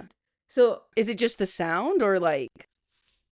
Well, because if you've already gotten in the ocean, I'm sorry that I'm being like this because I'm confused because I'm like, if you've already been able to get into the ocean and if you're able to like be on a boat and like the waves are rocking you up and down. Well, in the bay, there's not waves really. Like there can be like little tiny things. So like I was able to, for the first time, it was a little scared. Like I was like, okay, but I was with a friend that I like trusted and it was fine. And like when there was like a wave, it would just be like, oh, look, we're safe and we're fine. Like one of the tiny ones. But I also think like it's a good thing for everybody to learn what the ocean looks like, how to recognize rip currents, how to recognize when high tide is coming in, how to read the signs and the flags that, you know, lifeguards are putting up because those are all extremely important. Yeah, and don't do what I did. Like, yeah, and it's like also it's like one of those things where it's like it's a matter of knowledge, and like now that you have the knowledge, you can like look at the ocean and probably be like, oh, maybe that wave is a little too big for me. Maybe I don't want to do that. No, exactly. And you have a little bit more discernment. You are much older. Once again, it's almost been 10 years. Wild. So I do think that you could do this. No, and it's like I think it would be okay. Yeah, and I've also put in since then so much work into myself. And like I'm no longer in and you built your confidence a lot more. Yeah. So like and so that's because you are much more of a confident person, I think that it's going to be okay. Yeah. And I think it's like I was talking to my fiance and I was telling them, I'm like, no, like I'm excited to go to California, and I'm like, for the first time in like years, I'm excited to go to the beach. Like there's not really a fear around it anymore. It's just no, we're just going to go to the beach and have fun. And I'm like, I was like, wow, that's so exciting. Like, I mean, it's like one of those things where it's like I mostly go to the dog beach because me and Kaya go to the beach a lot. Kaya loves the beach. See, and I'm so excited for that. Like, I don't think I love the beach. I'm so excited. I love the beach, and it does make me sad that you don't like the beach because, like, that's the thing is I love I'm like one of those people that's like oh man, it's 10:30 at night and I want to go do something. I go to the fucking beach. Like, no, I've done that. Like, I remember it was right before. That's just like what I do. It's one of my favorite moments that I had with my sister. Actually, it was because really summarized timeline.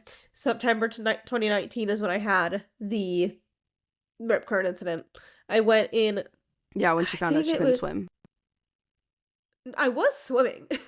Yeah. She just found out that she couldn't swim. So, you know, it happens. I hate you. I could swim. I was just like past where Ruby's is, like past that out. I was really far out. And I was stuck in there's multiple types of rip currents. Anyway. Yes, there are. There are multiple types of rip currents. That is correct. I was stuck in one that kind of keeps you in the middle and you can't swim out or in or out. Awful. That's why you have to swim down. Huh? A lot of people say that when you're stuck in that, you need to swim down. Yeah. And I didn't know that. Yeah, so you have to swim down and then you have to swim out. Yeah, I didn't know that at the time. You see, once again, it's all like I think that. Now I have knowledge. Yeah, I was like, I really think that like the idea of having knowledge. Yeah. And then it's also like, once again, yeah, of course, the ocean is huge. The ocean is one of like one of the biggest features of the earth, and yet so unexplored. Like, isn't that wild? It's wild. I mean, I think that it is wild because I think that it's funny to me that there's more things in space that are more explored than like what we have in the ocean. It's so weird to me. I also think that it doesn't surprise me that it's not as researched because it's so close. I feel like people have more of a fear of it. I think it's also it's so close. Yeah, that, and it's also like, oh look, like there's so much in space, like it's so vast. We got to do that and prioritize that over, you know. Anyway, I'm like, no, the ocean is so deep. Like, literally. Why are we not building more things to go further down? I agree. Like, anyway, they actually just discovered, like a couple months ago, they discovered a fossilized beak of what are they called? Something pods. Like octopuses and and squids. Squids, yeah. What are those called? They're like cephalopods. Octopods? No. There's another category that they're under, because other things fall into that category. I know what you're talking about.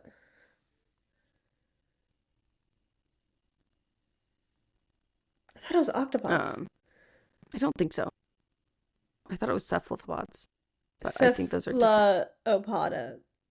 Yeah, cephalopods. Okay. Yeah, those. Yeah, you're right. Okay, so I was correct. How do you say that? I think we're saying it wrong. I think it's called a cephalopod. Marine animals, bilateral symmetry, pointy head, and a set of arms, so anyway, tentacles. they found a fossilized beak that was bigger than any that they have discovered before. And so like they actually kind of found proof of like a kraken-like cephalopod that would have eaten like a megalodon. Like would have eaten like some of the larger dinosaur species of the ocean. That's wild. Because also, they wild were to think bigger. about, like, and then they also could like still be out there. Oh, I know. That's why I feel like there people could still are be a scared dinosaur of the ocean. shit in the ocean. Yeah, we just don't know. Here's the thing: is like, if I'm going to be real honest, I believe that there are dinosaurs at the bottom of the ocean. I do. Yeah. I believe it. I don't think that you can tell me. You cannot tell me. I'm so sorry. You cannot tell me and look me both face in the fucking eyes and tell me that aliens exist and you don't think that dinosaurs still exist under the ocean. Like, that's crazy to me. No, because it's actually like, wild. That's a wild train of thought. How big they are, they can live for so long. Mm-hmm.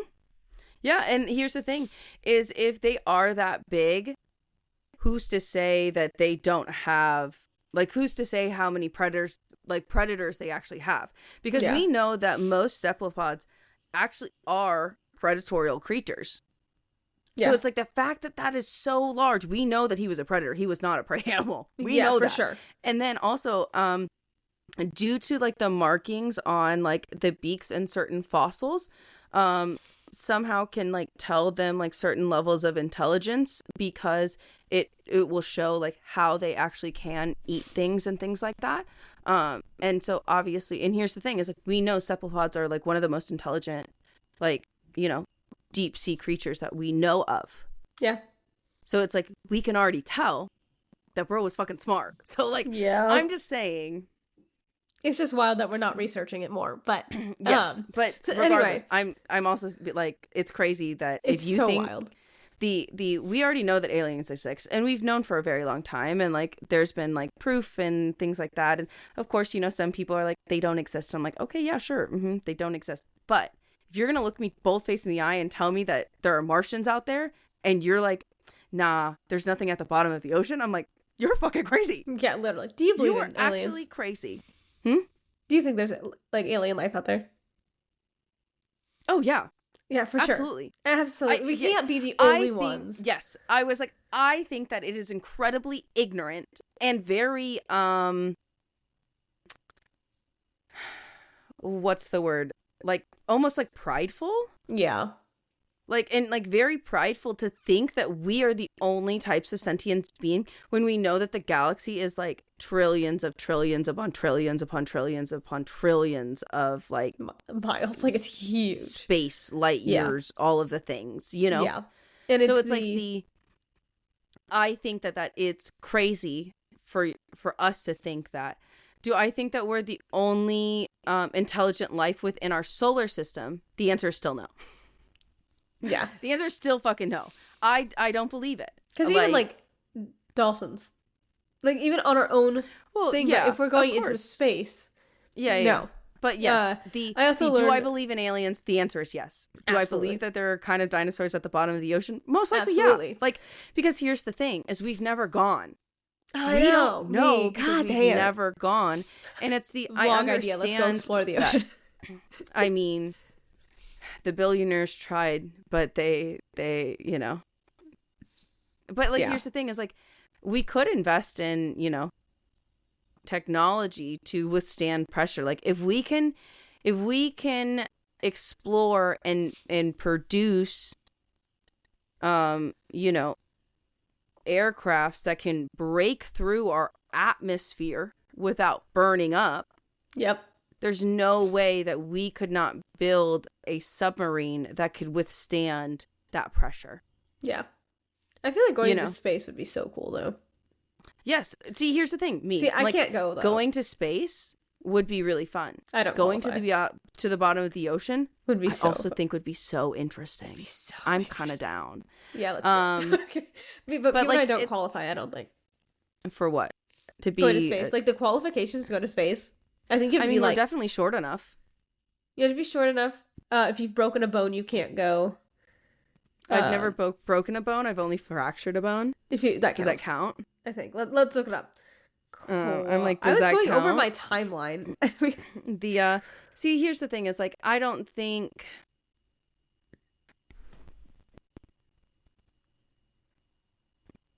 What are the qualifications to be an astronaut? I feel like it's a lot. Right.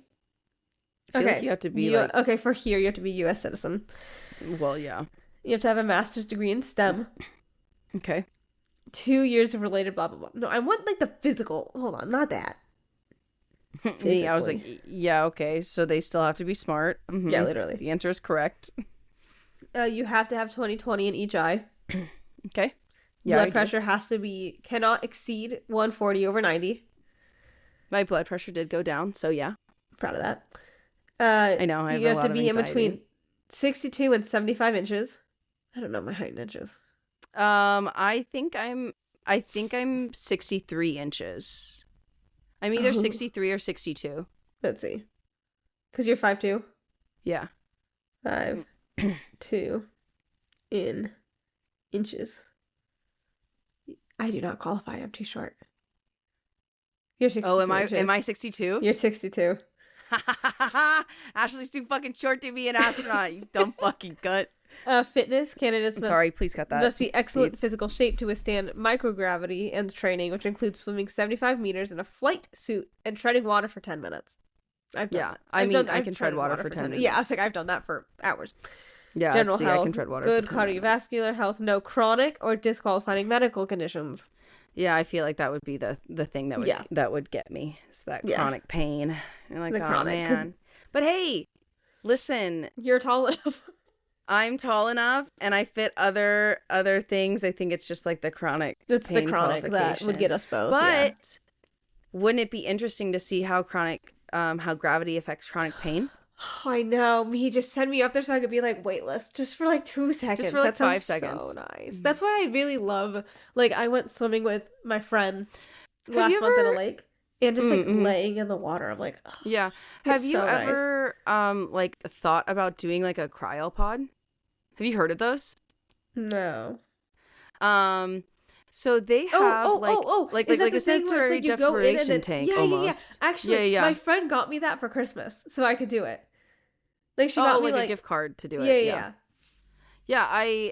I'm interested to do it just to like the experience of it. Yeah, I'll let you know because I have. Yeah, you got to let me know. You got to like do that to let me know because I do feel like it's very interesting. A procedure next week. Yay. Yeah, I forgot until like yesterday. I mean, Ashley doesn't tell me anything because we don't talk unless we're on the podcast now. I miss talking with you. I mean, clearly not enough. I do miss you. I actually forgot. Clearly not enough to be like, hey, Kaylee, by the way, I'm getting a procedure done. I'm getting clearly the not enough. opposite of a colonoscopy, an endoscopy done. Oh, to see why your lungs are so shitty? To see if they could trigger. I mean... My lungs they are shitty. I do have asthma, but to see if they could trigger that like spasm that I'm getting. Okay. So to see how shitty your lungs and heart are. That's nice. To see I love that. how shitty my trachea is. Because the trachea, what's happening is like it'll be like this. This is your trachea, and mine's going like that. Like it's spasming and shutting. Yeah, which is like hurts. Part of like the asthma normally, right? Questionable. No, I don't know how asthma works. Asthma I'm gonna be so for real. Okay, so I don't have asthma. I don't have asthma, so I don't know how it fucking works at all. All I know is that you just need an inhaler to help you breathe. My asthma, mine is allergy based, so there's different kinds. Mine's allergy based. So what happens, but like if we're talking about like exercise induced mine is asthma, exercise induced sometimes because it causes like that. That's supposedly what it does for exercise. I'm not talking about allergy. So like in exercise. The lungs, it can like get mucusy, and then it'll like for allergies, of course, but for exercise. But for exercise, it starts kind of shutting. Yeah, but I don't care about the fucking allergy one. I just want to know about the exercise one. So the trachea is not attached to the lungs. So the trachea has nothing to do with breathing. So you have the trachea is. Listen, I didn't do that much body science, which is why I get asked these questions. I was like, so I'm sorry. So it has nothing to do with breathing. Like your trachea has nothing to do with you breathing. Then how can you breathe through your mouth? I'm gonna be so for real. I have so many questions right now. Well, okay, your nose and mouth connect like here. Yeah, I know. Right. So through your breathing, trachea. Here, okay, excluding down. Your mouth and nose, it doesn't matter where you're breathing from because it's still connected. So you could be breathing from your mouth, it's doing the same thing. It's just coming out differently. So that doesn't do anything. That does not affect what I'm about to say. Because your mouth and nose connect here. Like, they connect very, like, it's not... Okay, so what do they connect to that makes them connected? I'm getting it. Jesus Christ. So your bronchial tube. Oh, God, okay. Okay, so you're testing your bronchial tube, which is different than your trachea. Okay, can you still hear me? Yes. Okay. Me. So you have there's like two. So you know how like when you're swallowing something, you can't breathe at the same time? No. Drink water and try to breathe. You can't. Because I'll explain. Try to do it. You can't do it. When you're swallowing, you cannot breathe. I guess I've never thought about it. I've never thought about it. You can't breathe when you're swallowing. Are we like talking about like breathing like in and out or like? Yeah, try breathing in when you're swallowing. You can't do it. Okay, yes. Okay. So because valid. Sorry guys, I need to test these things. I'm like, can you not? So am I not breathing when I'm swallowing? Water as an example, because you just did water. Mm-hmm. Let me see if I can get this kind of like there we go. So then what happens is your trachea, right? So I have a very loose trachea. Don't ignore that. So your trachea goes to like down to your stomach. So that's just going straight down, right? Yes. Your bronchial, I'm not saying that right, but it's when you're swallowing, because when you're doing air, there's a tube and it connects and it opens up into your lungs. So when you're swallowing, there's a little latch that closes it so you're not getting water into your lungs. So that's why when you're choking on water or something, it went into the wrong pipe. It literally went into the wrong pipe.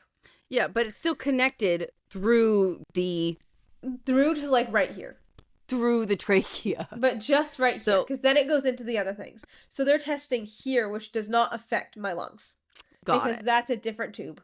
This is the tube. Me being like, it's technically the same tube. It's different tube. It's same. Because it's like the start of the same tube.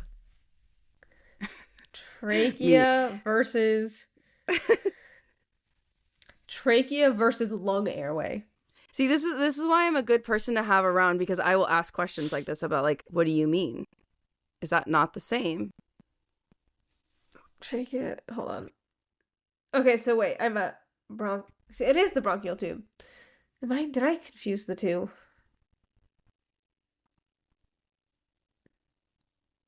I might have confused the two, hold on.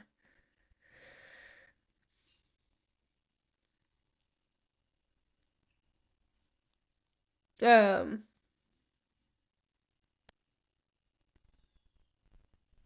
was like, I know nothing about this subject. So Ashley is expert, which is why I ask all questions. Esophagus, that's what it's called. That's why I was wrong. So they're testing my esophagus. Because I have esophageal spasms. Duh. Okay. Which is connected to your stomach? Yes. So that goes all the way down to your stomach. So the esophagus goes down to your stomach. Do they think that you have an ulcer? They don't. That's what they're going in with the camera to see. Got it. So because what's happening is I'll swallow something. I know. You've told me. Yeah. And then it'll, like, kind of do that. But the trachea is open and the esophagus closes when you're breathing. So there's, like, latches in your throat that kind of, like, do the things. Yeah. But me being like, aren't they all part of the esophagus in some way? The answer is yes. So that's what's happening. But with asthma, back to your original question. With asthma, it just feels like it still fills with mucus. Like, not, like, even exercise induced, I think. Okay. How interesting. Yeah. Didn't know that, because Ashley doesn't like talking to me except for on the podcast now, because she's too busy living her life and having more friends than me. Whatever. Whatever. How dare I? Yeah. I mean, it's not like I haven't been fucking...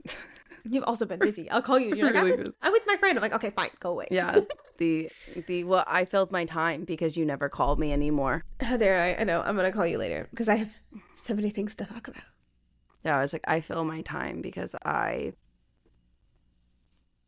Yeah, I'm also, after these stupid finals are done, I'm literally going to be calling you for like 12 hours a day and being like, Kaylee, I'm done. I love that for you. I'm so excited. You'll get so annoyed. Are you going to take a break during the summer? I have 2 6-week classes. Okay, so the answer was no. No, but I'm taking so after. Are you going to take a break during the summer? Oh, I have blah, blah, blah. I was like, okay, so the answer is fucking no. So I could have just said no. From like the beginning of May to the middle, just the middle of the May to the end of June, and then I have all of July off, and then I have most of August off.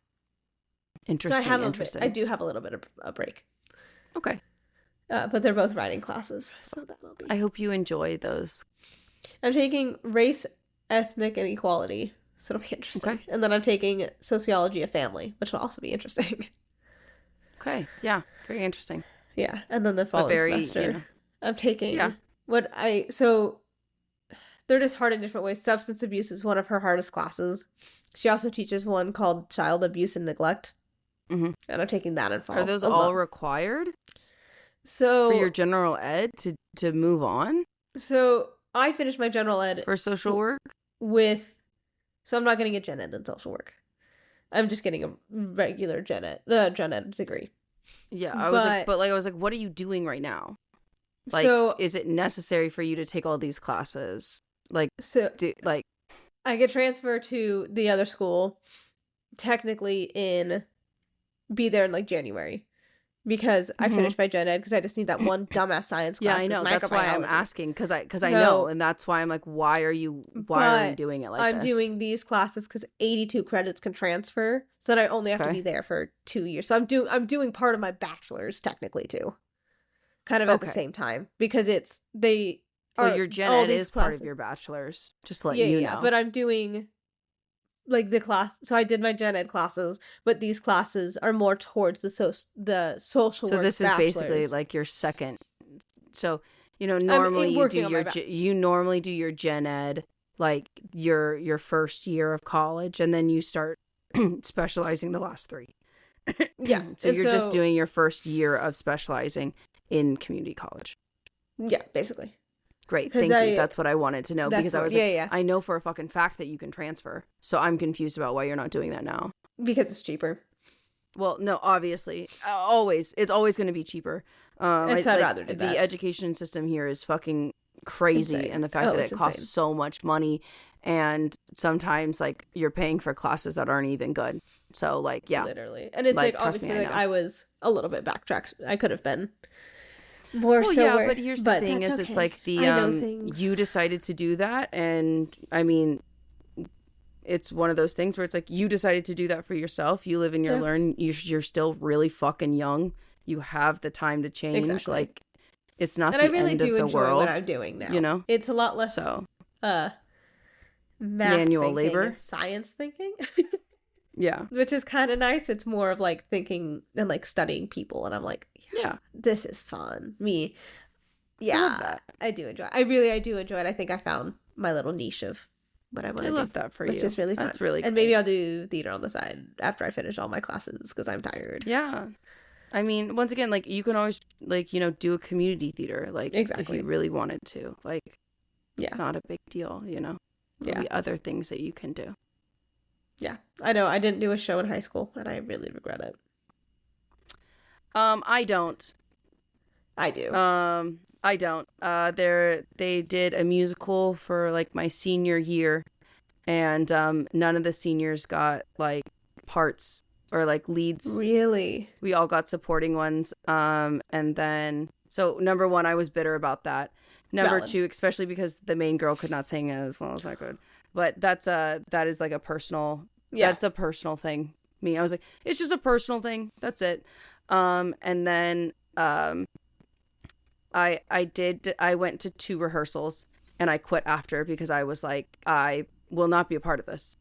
Yeah, valid. No. I only signed my name to good work, and that's all I have to fucking say about that. So valid. I know they did. And I had a high standard then, and I still have a high standard. Yeah. And so it's like one of those things where it's like I'm glad that I didn't participate that, because I would never, ever in my entire life ever want to be associated with that, because it was so awful. I did go and see it. I did go and see it because I wanted to see how bad they crashed and burned. And I know that sounds like really bad. The leads did great. The leads did a lot better than they were doing in rehearsal, which is fantastic. Love that. The group numbers were sloppy. Yeah. All of the group numbers were sloppy. The choreography was sloppy, and it's literally just because they couldn't fucking remember it. That's and it's wild. But I do think that that's what happens when you cast mostly like I know this is gonna sound bad, but like I just feel like that's kind of like what happens like when you cast like either like people that have like just done like choir, or like people that have just done dance. And it's like this is why like you do need people that have acting backgrounds in musical theater. And I don't think that a lot of people understand that yes, in musical theater you have to be able to do it all. You have to be able to sing, you have to be able to dance, you have to be able to act. But I know for a fact that a lot of people in musical theater only for the most part value singing over everything, over any discipline that like you do. Singing is like the most, quote unquote, most important, supposedly. But I think that is categorically untrue. I think that if you are a good actor, you can fucking fake your way through a goddamn song, as long as you have enough emotion behind that and enough like emotional like drive through it to push the song. you don't have to be able to fucking sing a fucking note. Yeah. You can do it. Oh, you know what I mean? There was this one and it's just like one of those things where it's like I firmly believe that if you are a good actor, you don't really have to be able to sing to do So there's this one guy that was in it, and he was in my acting class and everything. He did the shows, and he wasn't a good singer. Like he could not sing, and that's hard in musical theater. He played Fester in The Addams Family, and like he was everybody's favorite because his acting was so good, and he did so like the amount of passion he had in the song, even though he couldn't sing it, he was acting it out very well, and it was super. It's like one of those things where it's like you really can get away with it, and it's like I also think once again I was very spoiled with my school's theater program. Yeah. Also, I think it was like $250 to $500 to be in a show. You had to pay to get in. Yeah, and so it was for people that like. Your parents really wanted you to do it, or you really wanted it. You really needed to want to do it. Yes, I didn't participate in any musical theaters that my school was putting on, but I was also in 4 other community theaters doing multiple shows, like all of the time. I was like always in something, like as a kid, and like I've known for forever that all I've wanted to do was acting. Yeah. So it's like for me, I'm like, I've worked with like a lot of professionals now that I'm like, I'm not upset that I didn't participate in like a school musical or anything like that, because to be quite honest, like I think it's really interesting the the mentality of people that go into like college acting classes. You'll see it. About people that like go into like college acting classes that like were told that they were really good throughout high school that just really weren't. And then like in college, like it's really interesting to see how like certain professors like react to that comparatively to the kids who like were kind of told that they were like crappy, or like they like didn't do a good job, or like they didn't look correctly, or like they like had to like fight for the parts that like they wanted to like really hard, and like like they weren't the favorites, because I think to be quite honest, in high school there's a lot more favoritism that's played than you'll ever get in a college course, or even in like community theater or anything like that. Like, of course there's favorites everywhere, and people always love to cast their friends, and I'm not saying like that isn't true, but I'm just saying that like when you get to a college course, that a lot of people are leveled out and or drop the class when they realize that they're not cut out for the critique that's happening. Yeah. Because they have been told their whole lives that they were so good at this, and like you should really go and do that, and like things like that, but then they realize that they don't actually want it.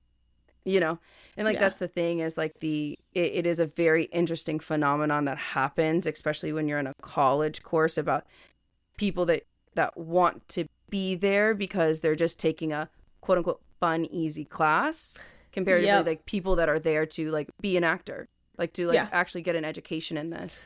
Yeah. And I do saw that a lot. I know that sounds really bad, but I think that there should be a separation in classes. I highly think that this is a Gen Ed one versus absolutely.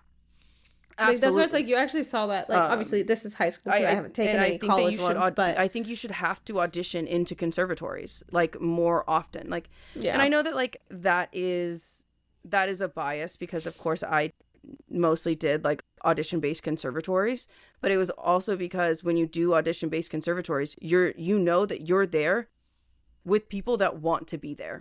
Yeah. And it's like for in high school, for like my classes, like obviously this isn't college, so it is different. Yeah. But you had the first year where everybody was just taking it as an easy class, and the second year people tapered off, and then when you go into acting 3 and 4, you have to audition into it. Yeah.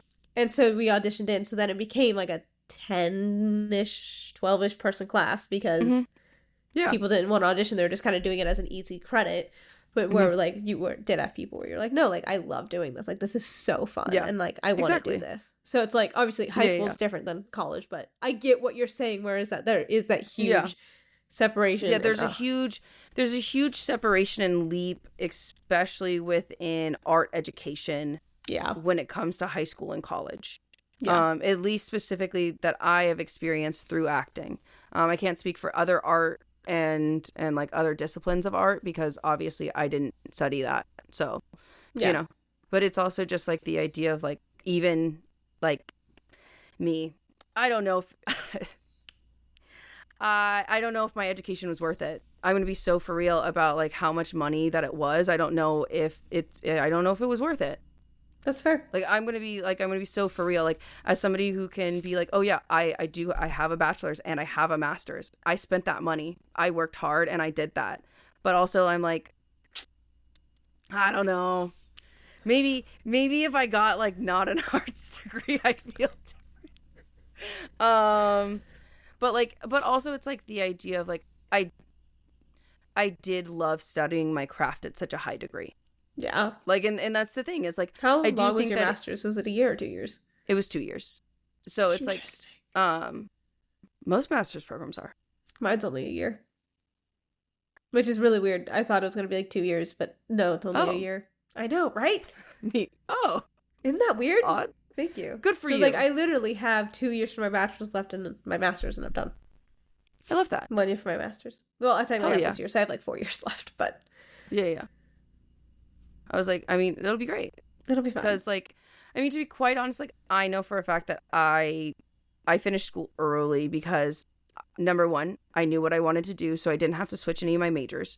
Number two, I didn't take breaks ever. Yeah. Which I do not recommend. I recommend people taking their summers off. I recommend taking, but also, like, do you think, things like that after off. high school, pending the person, obviously, should there be a gap year before you can go to college so you kind of breathe for a second? Because you're dealing with 18 years.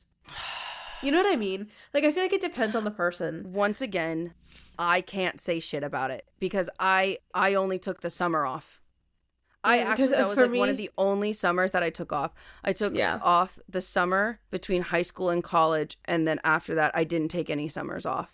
Yeah, because you just want to get it done. So that's kind of what I'm doing. And I'm like, I just want to get it done. It's like, that's the thing is like, I am very much the person of, no, I want it done and I want it done now. Like, I don't want to waste my time. So I finished my bachelor's in 3 years comparatively to 4 because I worked that hard. That's what I'm going to do. Like, and that's just... And but so it's just like the type of people we are. Whereas, like, some people need to take breaks, and that's completely fine. It just depends. But here's the thing is, like, I do think that a gap year is extremely beneficial to even know if you want to go to college. Yeah, because like back when I graduated, it's not high a small school, investment. It's not a small investment because I didn't know what I wanted to do. I was like, I don't know. I'm just gonna work. I just want see, and I guess like that's the thing is because I always knew what I wanted to do. There was never a question of like what I was gonna major in because I wanted because it's like I remember saying I want to do theater and then going, my parents were like, no, don't do theater. I'm like, well, yeah, because there's no money in it. Yeah, exactly. And so then I was like, they're like, just do theater on the side. I'm like, okay. Yeah. And so then but also I was dealing with so much burnout. I was so exhausted. Those last 2 years of high school were the absolute, it was hell. Where like, I think that it would have been beneficial for you to take that gap year. And I did. I mean, I took 2 years off. Yeah. And like, it's like, that's what I needed. And then I found nursing and I went, no. And then I did take a gap semester in between nursing and finding social work. 'Cause I just mentally wasn't there yet. I just couldn't. Because that was like, and that's okay. I know we've talked about it. It was just like, there's a difference between, I want to change my major versus, fuck, I need to change my major because it's out of my control. You know, like, it was just a lot to kind of process. And I mean, we talked about that always being a possibility. We did. Like, and it was something I knew that was probably going to happen. But I think in the long term, thinking back now to where I think it was actually really beneficial for what I'm going into to have those pre-nursing classes. Oh, yes. I agree. Some of that knowledge. No, absolutely. I think that it's extremely beneficial. And I think most social work should at least do, like, you know, an intro to nursing or, like, you know, have, like, some sort of, like, things like that. I think it's very beneficial. I think that nursing should do an intro to social work. Because... going from, because I did like the CNA classes and stuff. What? It's like bedside manner would be better. Yeah. And so it's like really interesting because I just did my research paper and shit. And from my knowledge of my pre-nursing classes, my CNA work, and like kind of being in the field for a little bit, the and this isn't everybody, but majority of the people in nursing see the patient as their condition versus as a person, if that makes sense. Yeah. And so, like, I put that in my research paper because it is a very interesting phenomenon, because it's also, in nursing, you're dealing with 8 to 10 patients a day. You're just going boom, boom, boom, boom, where you're like, okay, so this person has this, and it's easier to associate it that way. Yeah. Which makes sense. Like, you're dealing with so much all the time.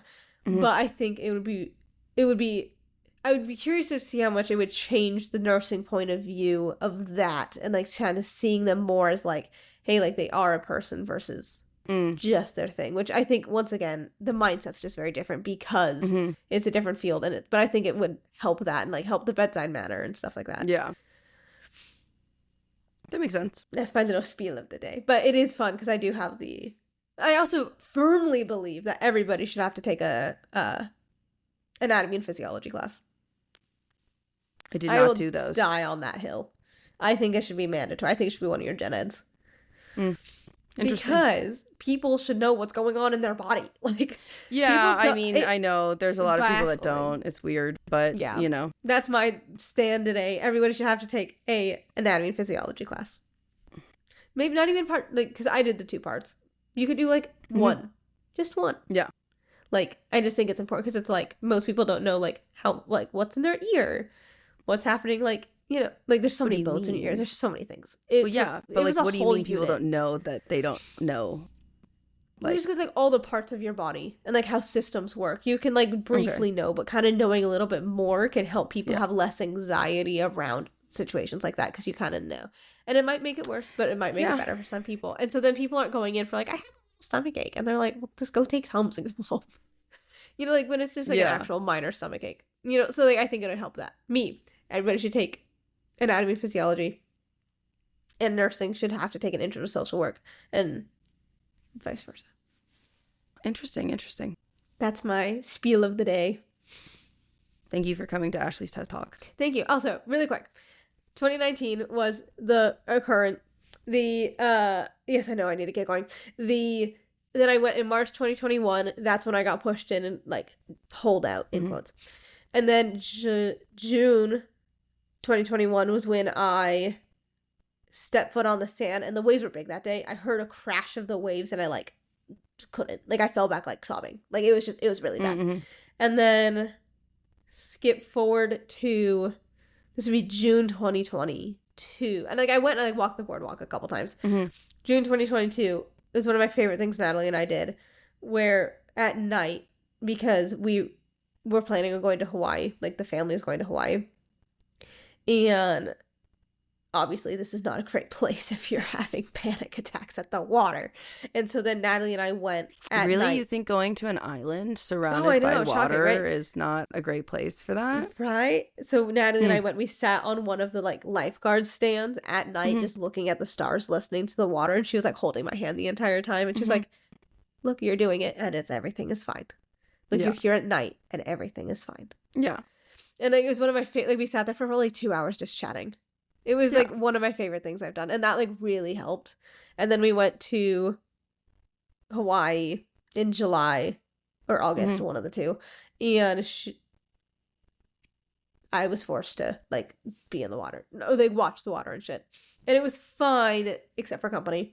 And then I haven't been to the beach since. So it's been literally since 4 years. Yeah. So, but since the incident occurred, it's been quite a bit of time. And that's why I'm like, it's really fun to have the feeling of, like, I'm not nervous to go to the beach. Like, I want to go. Like, I'm excited. And I love that. And That's so very excited. It gives such a relieving feeling. Yeah. Because it was. It's very exciting. It's one of those things where it's like it is a place that's very close to my heart, and I will. Yeah. And it was I will always be a beach girly. Because it's like my family went to Hawaii quite often, like every year. I've never been, so I couldn't tell you. We're going to go to Hawaii at some point. Yeah, I do love Hawaii. Once we go to the beach, we'll book a flight. Okay. And so then, like, we would go, and, like, I mean, I was always boogie boarding. I'd learned surfing. I was always, like, I literally was in the water from probably, like, 8 in to, like, 9 at night. Like, I just not want to get out of the water. Like, it was my thing. I loved it. And so, like, when this happened, like, I literally had nights where I was like, I'm so upset because I want to do this again. Yeah. And look at me here, years later, gonna do it when I go back to California. I know. It'll be so great. Yeah. But do you have anything else to say? No, I think that's it for me. Cool. We'll update you guys on Gerald and the Hollowell and see if they find his structures. Yes. Because now I'm invested. Yeah. Yeah. But also, don't forget to comment down below any of like your favorite Reddit stories. Yeah, any of your favorite Reddit stories that you think that you'd like to hear us discuss or read or do anything like that. Make sure to like, comment, subscribe, hit all of the buttons. And if you'd like to support us in any other way, we do have a Buy Me a Coffee link in our bio, as well as on Buzzsprout. There is a little button up there as well. But of course, never necessary. Honestly, the only thing that we say is thank you guys so much for tuning in. Thank you guys so much for listening. And the last thing that we have to say to you is, what did the void say to you?